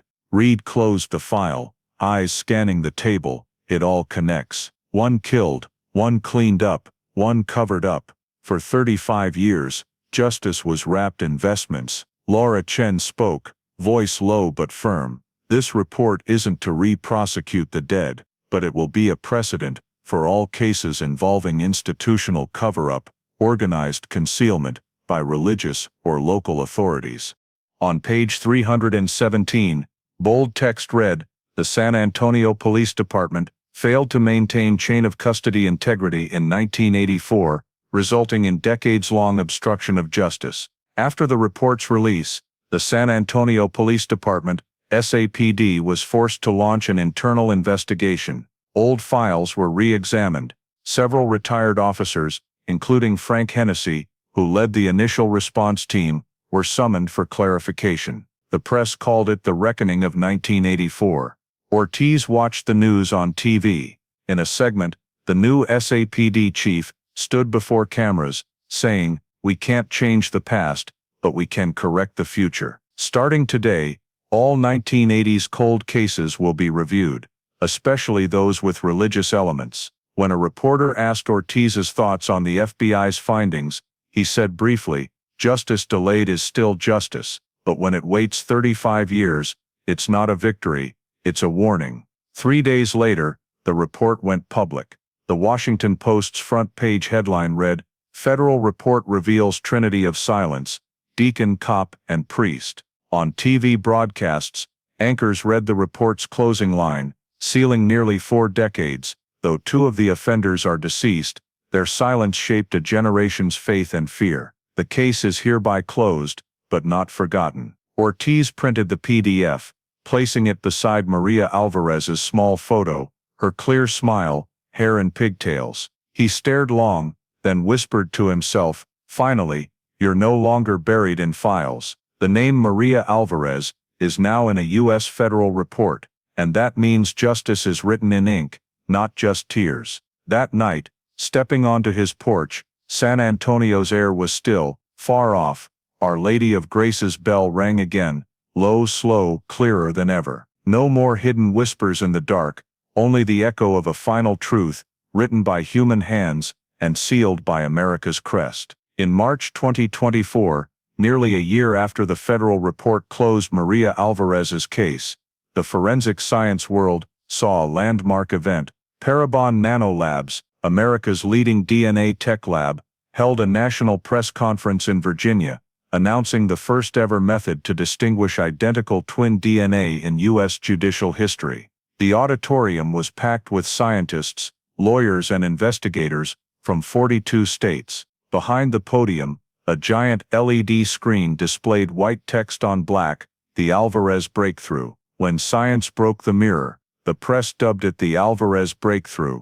Born from the 1984 case of a 10-year-old girl lost in San Antonio and a 35-year quest for justice, Parabon's director, Dr. Janet Carmichael, took the podium, voice firm. 3 years ago, when asked to reanalyze DNA in the Alvarez case, we faced a seemingly impossible challenge, distinguishing 2 people with 99.9999% identical genetics. But that case, and the investigators' tenacity, pushed us beyond our limits. The screen behind her showed 2 parallel DNA strands, nearly identical, but with a few glowing points marked differently. These, Carmichael said, are methylation sites, epigenetic markers unique to each person, shaped by environment, age and behavior. Using high-resolution whole genome sequencing, we identified 18 distinct markers, enough to distinguish individuals among identical twins. The room erupted in applause.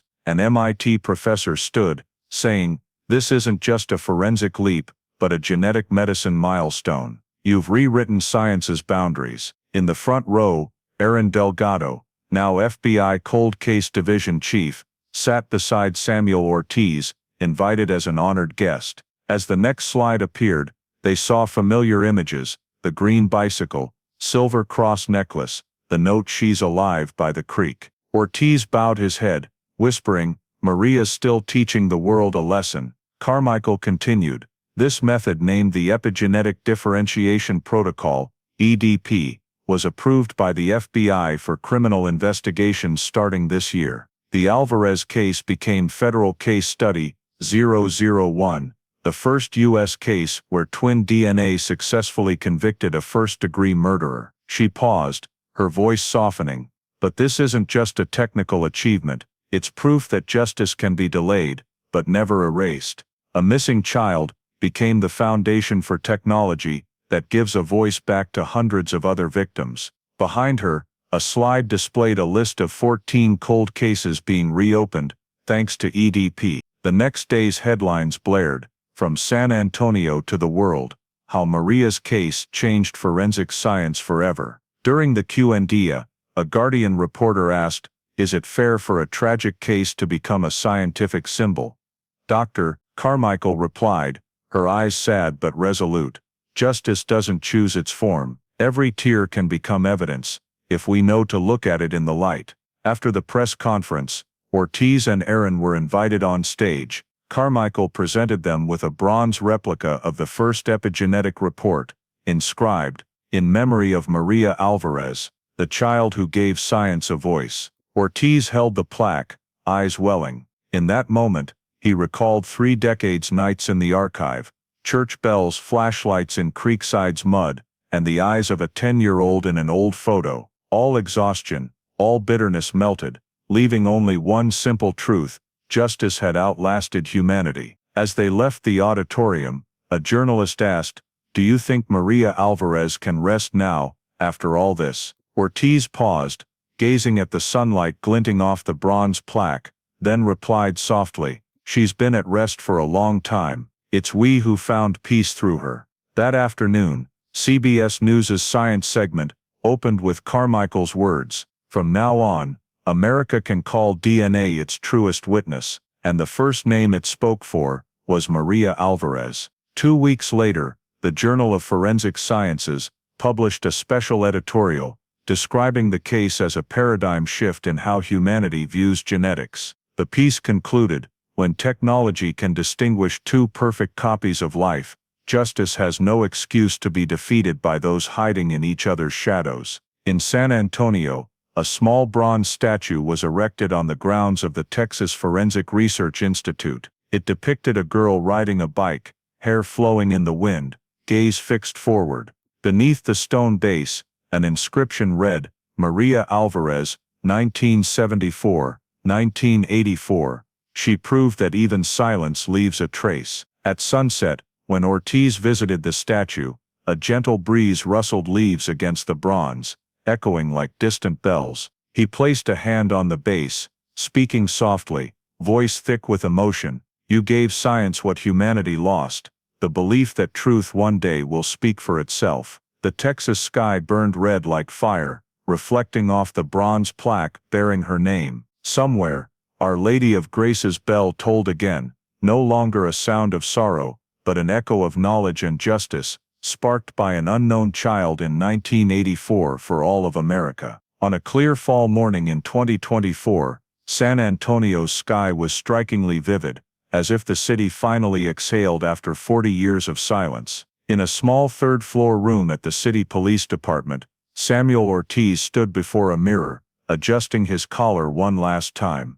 He placed his silver badge, 2874, his companion for nearly 20 years, on his palm. Its edges were worn, the back still faintly etched, "Justice is patience." Beyond the door, the hum of printers, radios, and keyboards persisted. The department's life went on, as if no one noticed today was Ortiz's last day in uniform. He wanted no ceremony, no speech, no farewell, just to leave quietly, as he'd arrived. His desk was nearly bare, a few pens, an old leather folder, and a small framed photo. The picture showed Maria Alvarez smiling, eyes sparkling in the church courtyard. The photo's edges were yellowed, a crease running through her smile, like a crack in time. Ortiz lifted the frame, wiping dust from the glass with his sleeve. "I promised her 30 years ago," he murmured, "and today I kept my word." Before leaving, he signed his retirement form,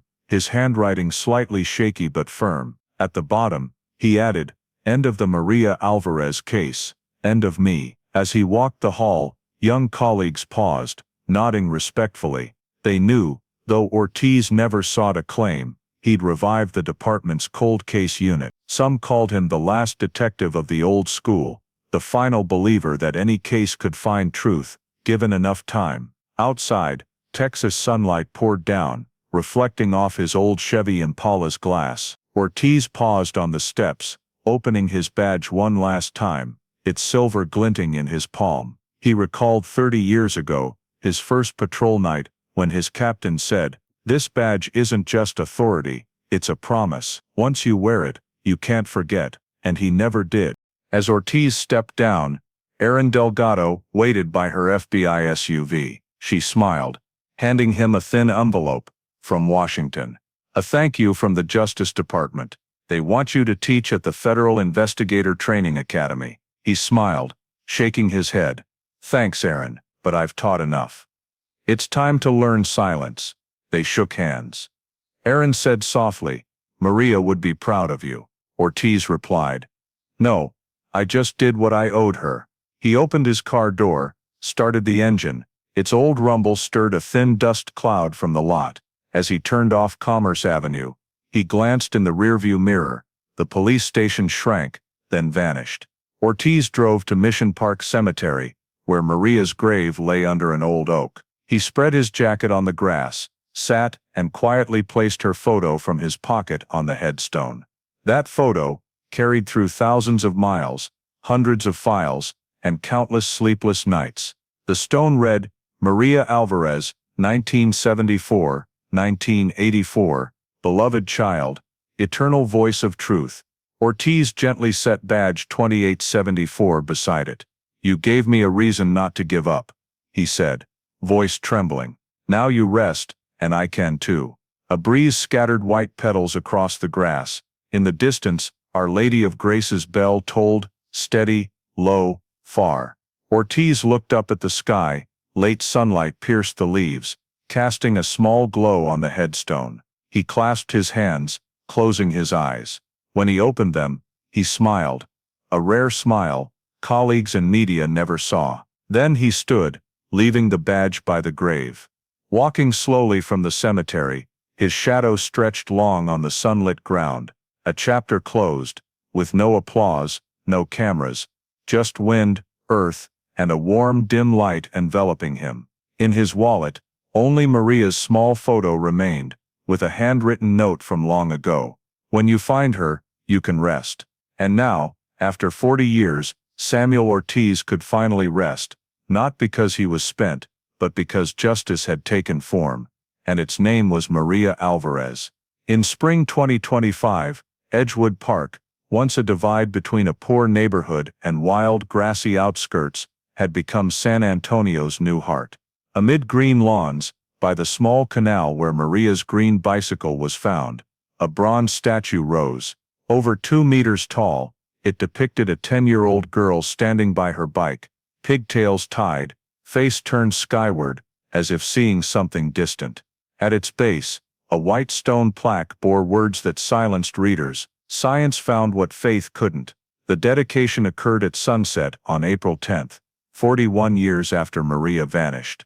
Hundreds of San Antonio residents gathered, bringing lilies, candles, and old photos of the girl. The bell of Our Lady of Grace echoed far, carrying over red brick homes, like a belated repentance after 4 decades. In the front row, Erin Delgado, now director of the National Cold Case Division, bowed her head in silence. Beside her was a silver-haired man, leaning on a cane, Samuel Ortiz. He arrived unannounced, wearing an old brown jacket, a faded photo of Maria still pinned to the pocket. When the host invited him to speak, Ortiz stood slowly, walking to the microphone amid flickering candlelight. His voice was hoarse but clear. 41 years ago, right here, a child rode her bike to buy bread and never returned. Today, in this same place, the city names her alongside justice. Sometimes, loss can't be healed, but truth can shine light. He paused, scanning the crowd, his gaze resting on the inscribed plaque. People told me science is cold, faith is warm, but science brought Maria back, and when justice arrives, I believe that's how God hears the latest prayer. Applause rose, mixed with stifled sobs. An elderly woman with a cane approached, placing white flowers at the statue's base. Elena Alvarez, Maria's mother, now in her 80s. Trembling, she touched the statue's bronze foot, whispering, "You're home, my girl." Ortiz stepped forward, gently steadying her, and they stood together, gazing at the statue. On the platform, Erin read an excerpt from the federal report etched faintly on the plaque's back. The Alvarez case is not just a crime, but a lesson. Science, guided by humanity, can become the voice of forgotten souls. As night fell, hundreds of candles glowed around the park. Their light reflected on the bronze, making Maria's face seem alive. Her eyes gazing through the crowd, gentle, without blame. A breeze from the Medina River swayed the flames, casting a shimmering glow like hundreds of small souls smiling. Church music rose, a children's choir singing Ave Maria. The voices blended with the bell's long tolls, resonating in the night sky. Residents held hands. Those from 1984 Edgewood remembered every detail, the bike's crunch on gravel, missing person flyers, the fear that gripped the neighborhood. They stood silent, as if each were privately speaking to the girl from long ago. Ortiz quietly stepped back, sitting on a wooden bench, a few meters from the statue.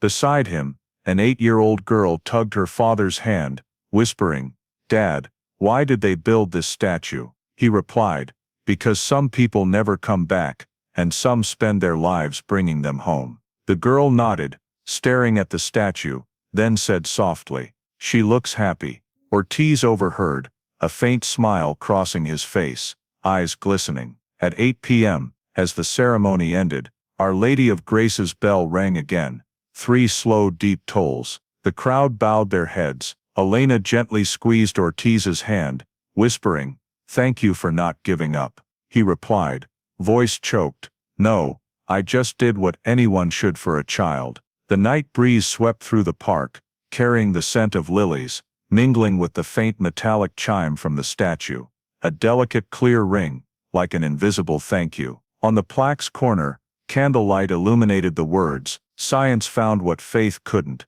seemingly cold, but in that moment, strangely warm. The western Texas sky blazed with thousands of stars. Below, amid candles, people stood silent, and in the distant bell's toll, San Antonio seemed to bow, not just for a girl, but for a lesson.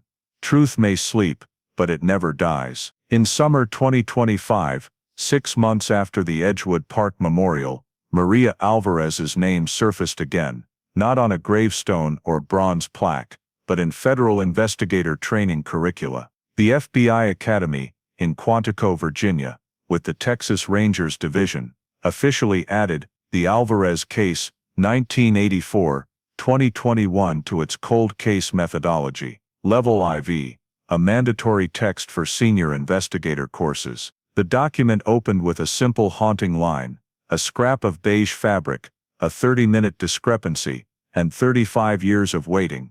That's all it took to rewrite Justice's history. On the first class day, Quantico's lecture hall was packed with trainees. In the faculty row, Samuel Ortiz, now fully retired, stood silently before taking the podium. He brought no PowerPoint, no printed notes. On the table sat only Maria's small photo and a sealed 1984 case file, its cover faintly cracked. "Ladies and gentlemen," he began, voice low and steady, "today I'm not teaching investigation techniques. I'm teaching how not to overlook what seems insignificant." A large screen behind him displayed a black and white photo, a green bicycle tilted by a ditch, its rear wheel bent, seat muddied. "This was the first thing I saw when I reopened the Alvarez file in 1994, Ortiz said, "and what kept me awake for 3 decades. Because I knew in that mud were answers we didn't look at closely enough." He recounted the case as a series of vivid lessons. Lesson 1, don't trust collective memory. Communities forget, but files don't. If you're patient enough to reread, every secret leaves a trace. Lesson 2, justice has no expiration date. When a case is shelved, it's not over. It means we've temporarily failed. Lesson 3, science doesn't replace conscience, but can save it. Below, hundreds of trainees scribbled notes. A female trainee raised her hand.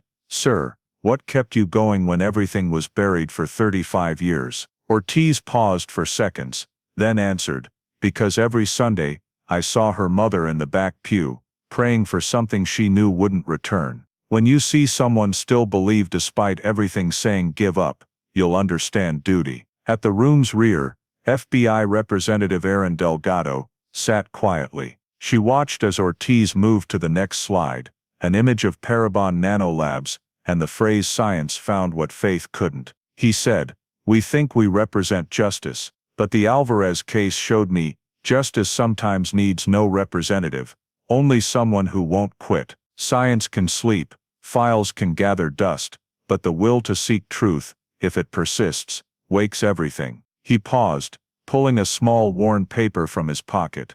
It was an old memo, edges frayed, in his handwriting. Beige fabric, DNA untested. Ortiz held it up, his voice suddenly strong. An entire case, a child's life, hinged on this note forgotten in an evidence locker. That's why I say, No detail is too small.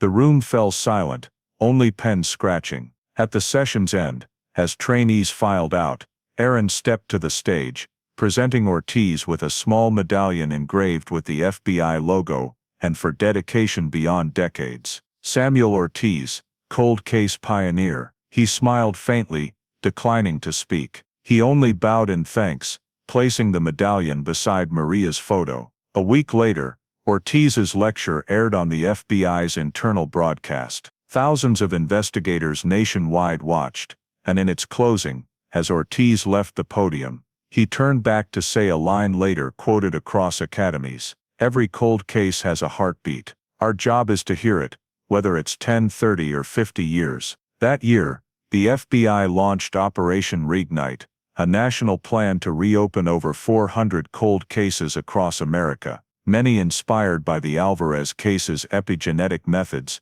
and investigative philosophy. The press called it the Maria effect. Ortiz returned to San Antonio soon after. On the flight, he sat by the window, gazing at Texas's sprawling land under the sun. In his jacket pocket was Maria's old photo, its back inscribed in small script, "Be kind, Mr. Ortiz," words she wrote for him at a church children's event, months before vanishing. He smiled faintly. Now that girl was remembered not just in statues or reports, but in lessons America's investigators were memorizing. And deep within, Samuel Ortiz knew, his life, and a promise from 30 years ago, had closed with the simplest thing. Not heroics, not accolades, but a new generation that would never let another Maria Alvarez be lost. On October 15, 2025, morning light spilled into the Bexar County Sheriff's Department's old archive, a chilled silent vault, holding tens of thousands of cases, from 1960 petty thefts to crimes that shook the nation. Two clerks' footsteps echoed as they pushed an iron cart, carrying a special box labeled 84 Miss 61324, Alvarez, Maria. A clerk read the log, voice low but formal. "The Maria Alvarez case, missing since 1984, classified as cold case in 1986, is officially closed as of October 15, 2025. Status solved." He leaned forward, pressing a red hexagonal stamp onto the file's bottom right corner. The sharp clack echoed, but to those present, it was the sound of release. Nearby, Samuel Ortiz stood leaning on his cane, silently watching. No longer a detective, no longer authorized to sign, he was invited to witness the final ceremony of the case he'd lived with for over half his life. An archive staffer beckoned him forward. Ortiz carefully opened the box one last time. Inside was the beige fabric, a few hairs sealed in plastic, a photocopy of the green bicycle, and the first investigation report he signed in 1994, paper yellowed, edges curled by time. He pulled the final report from its hard cover, bold text standing out on the first page, Case 84, 61324, closed after 35 years, one truth confirmed. Ortiz read it softly, voice clear, like a prayer. 35 years, one truth. A short sentence, but it held his life's journey. Years of failure, sleepless nights, faith worn thin, then reignited. One truth, just one, but enough to bring justice to a generation. The clerk asked, "Would you like us to add any notes to the file, Mr. Ortiz?" He thought for a moment, then replied, "No need. Truth doesn't need an epilogue, it just needs to be recorded." As the iron cart rolled deeper into the steel shelves, Ortiz followed, steps slow and steady. The cold archive stretched like a maze. Case 72, 0089, Case 90, 4117, but only one box bore a bright red seal, the color of closure. They placed 84, 61324, in slot 9, A middle tier, against the north wall, beside cases closed decades ago. A small plaque was affixed to the slot, solved. DNA Federal Confirmation, 2021. Ortiz watched the box fade into the dim yellow light. He knew, from this moment, it would rest there, no longer in police hands, no longer in media memory, but a witness to time. As the archive door closed, the heavy metal clanged through the hall. Ortiz paused, hand lightly gripping the authorized personnel-only sign. His eyes followed the closing door, as if watching a piece of memory being sealed into the past. Outside, San Antonio's sky was clear, sunlight sliding over stone steps. He stepped out, shoes creaking on old tile. In the hallway hung a bronze plaque listing Texas forensic investigators. Among hundreds of names, one line stood in delicate script: Detective Samuel Ortiz, Cold Case Division, 1989, 2021. He listened when silence spoke. Ortiz paused, touching the inscription. He didn't know who carved it, but it felt complete. That afternoon, he drove past Edgewood Park. The sunset gilded Maria's bronze statue, making her eyes gleam. At its base, fresh flowers lay, some half-burned candles. Ortiz stopped but didn't get out, lowering his window to let the scent of lilies drift in. He looked at the plaque's words, "Science found what faith couldn't," and nodded faintly. On the passenger seat, the case's final report lay open, its last page, bearing the line he'd read in the archive: 35 years, one truth. Ortiz closed the report, carefully placing it in the trunk, like tucking a prayer into an offering box. He started the engine, letting late sunlight stream through the windshield, casting a cross-shaped glint on the steering wheel. On the radio, a broadcaster announced, "The FBI and Texas Rangers report 12 more cold cases reopened under the Alvarez protocol." Ortiz listened, smiling. Maria's case was closed,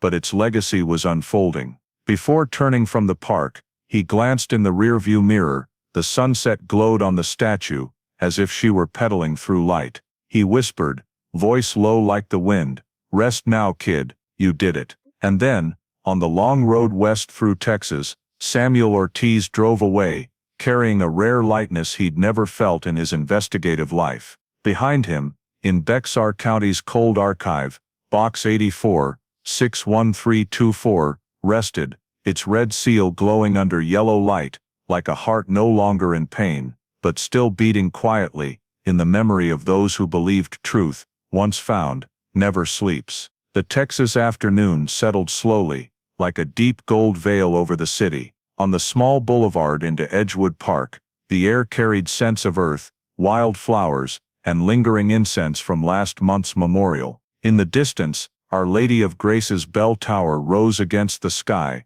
mossy and weathered, but its bell still rang, the sound that once marked a tragedy, now a farewell. Samuel Ortiz stood silently in the park, leaning on a dark wooden cane. Before him was Maria Alvarez's statue, now lightly patinated green. Late sunlight from the west brought her bronze face to life, eyes skyward, a faint smile, pigtails glinting. At the stone base, the inscription seemed to glow in the sunset. Science found what faith couldn't. A breeze carried children's laughter from afar, students biking on the paved path, tires crunching gravel, echoing a summer evening in 1984, when Maria vanished. Ortiz watched, his gaze softening. For a moment, he pictured her in a white dress, pedaling past the gate, turning to smile. "I'll be right back, Mr. Ortiz." But the image faded, leaving only wind and sun. He stepped closer, resting a hand on the stone base's edge. Beside the bronze plaque was a fresh bouquet, placed that morning, white lilies, and a small card in childish handwriting. "For Maria, who made the world listen." Ortiz read it, smiling. "Yeah, you made the whole world listen." From afar, Our Lady of Grace's bell began to toll. The first chime, low and long, echoed through low houses, bouncing off red brick walls, spreading across Edgewood. The second and third followed, each toll like the city's slow heartbeat, no longer a funeral bell, but one of serenity. Ortiz looked up, light touching his eyes, bathing everything in soft gold. A voice rose, low, clear, as if detached from reality, blending into the Texas afternoon. "Truth doesn't die. It only waits for someone patient enough to find it." The voice flowed through the breeze, past homes, streets, and files resting in Bexar County's cold archive. Passers-by paused, looking toward the statue. An elderly couple bowed in prayer. Students placed hands on hearts as the bell rang. In the park's corner, the Texas flag fluttered in the fiery sunset. Ortiz sat on a wooden bench facing the statue. He opened his old notebook, where he'd logged every case detail, theory, and emotion for 30 years. The final page held 2 lines. 35 years, one truth. She's home. He closed the notebook, tucking it into his pocket. In another pocket, Maria's photo rested, edges worn. He pulled it out, placing it under the flowers. "You're not lost anymore, Maria," he said softly. "Now you stay here, where light and bells meet." The breeze stirred, swaying grass around the statue. The 12th bell tolled long, then faded. For a few seconds,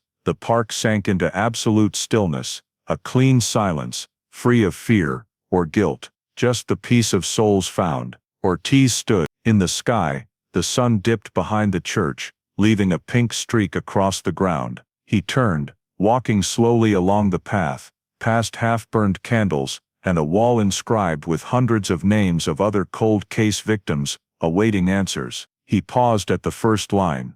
Maria Alvarez, found, 2021. He touched the inscription, sighing, not a sigh of exhaustion, but of one who had finally fulfilled a promise. As he left the park, the church bell rang once more, the day's final toll, closing 41 years of a journey. Ortiz paused at the exit, looking back. Maria's statue stood in the sunset's glow, its shadow stretching across the grass like a beam leading to the future. He smiled.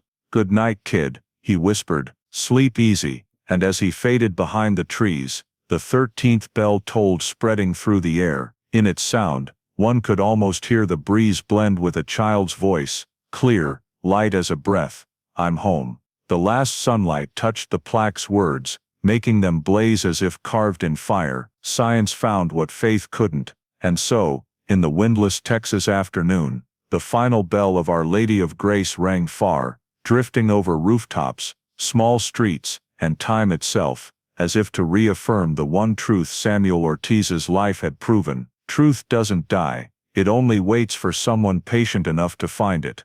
The story of Maria Alvarez in San Antonio is not just a fictional case solved by DNA and epigenetics. It's a mirror reflecting real questions in American life today. Who do we trust? What do we protect? And do we dare persist to the end for truth? That a deacon like Robert Miller exploited religious faith, a cop like Diaz manipulated evidence, and a priest like Jimenez stayed silent, only to be transferred to keep things quiet hits at modern fears about powerful institutions. Churches, police, and large organizations sometimes prioritize protecting image over protecting victims. The first lesson for Americans today is respect faith, respect law enforcement, but never give blind trust. We have the right to question, demand transparency, and support independent oversight, from body cams and open data to investigative journalism. The second lesson comes from Ortiz. He wasn't a supernatural hero, just an aging investigator patient with a forgotten beige fabric, a 30-minute discrepancy, and a green bicycle, reminding us that in real life, raising kids, building community, working, no detail is small when it concerns human safety and dignity. Third, that science parabon, forensic genealogy, twin DNA differentiation, broke the cycle of concealment. Shows, supporting science, protecting data, and investing in modern investigation is a civic duty, not someone else's job. Finally, the statue's inscription, "Science found what faith couldn't," and the last bell at Our Lady of Grace remind us, the greatest faith isn't believing everything will be okay, but believing that if we don't stay silent, don't overlook, then truth, even delayed, can save the next child. Thank you for joining us through the 41-year journey to find Maria Alvarez's truth, where justice was found amid silence. Subscribe to our channel to continue with us in other stories, where the bells of the past still ring in the present.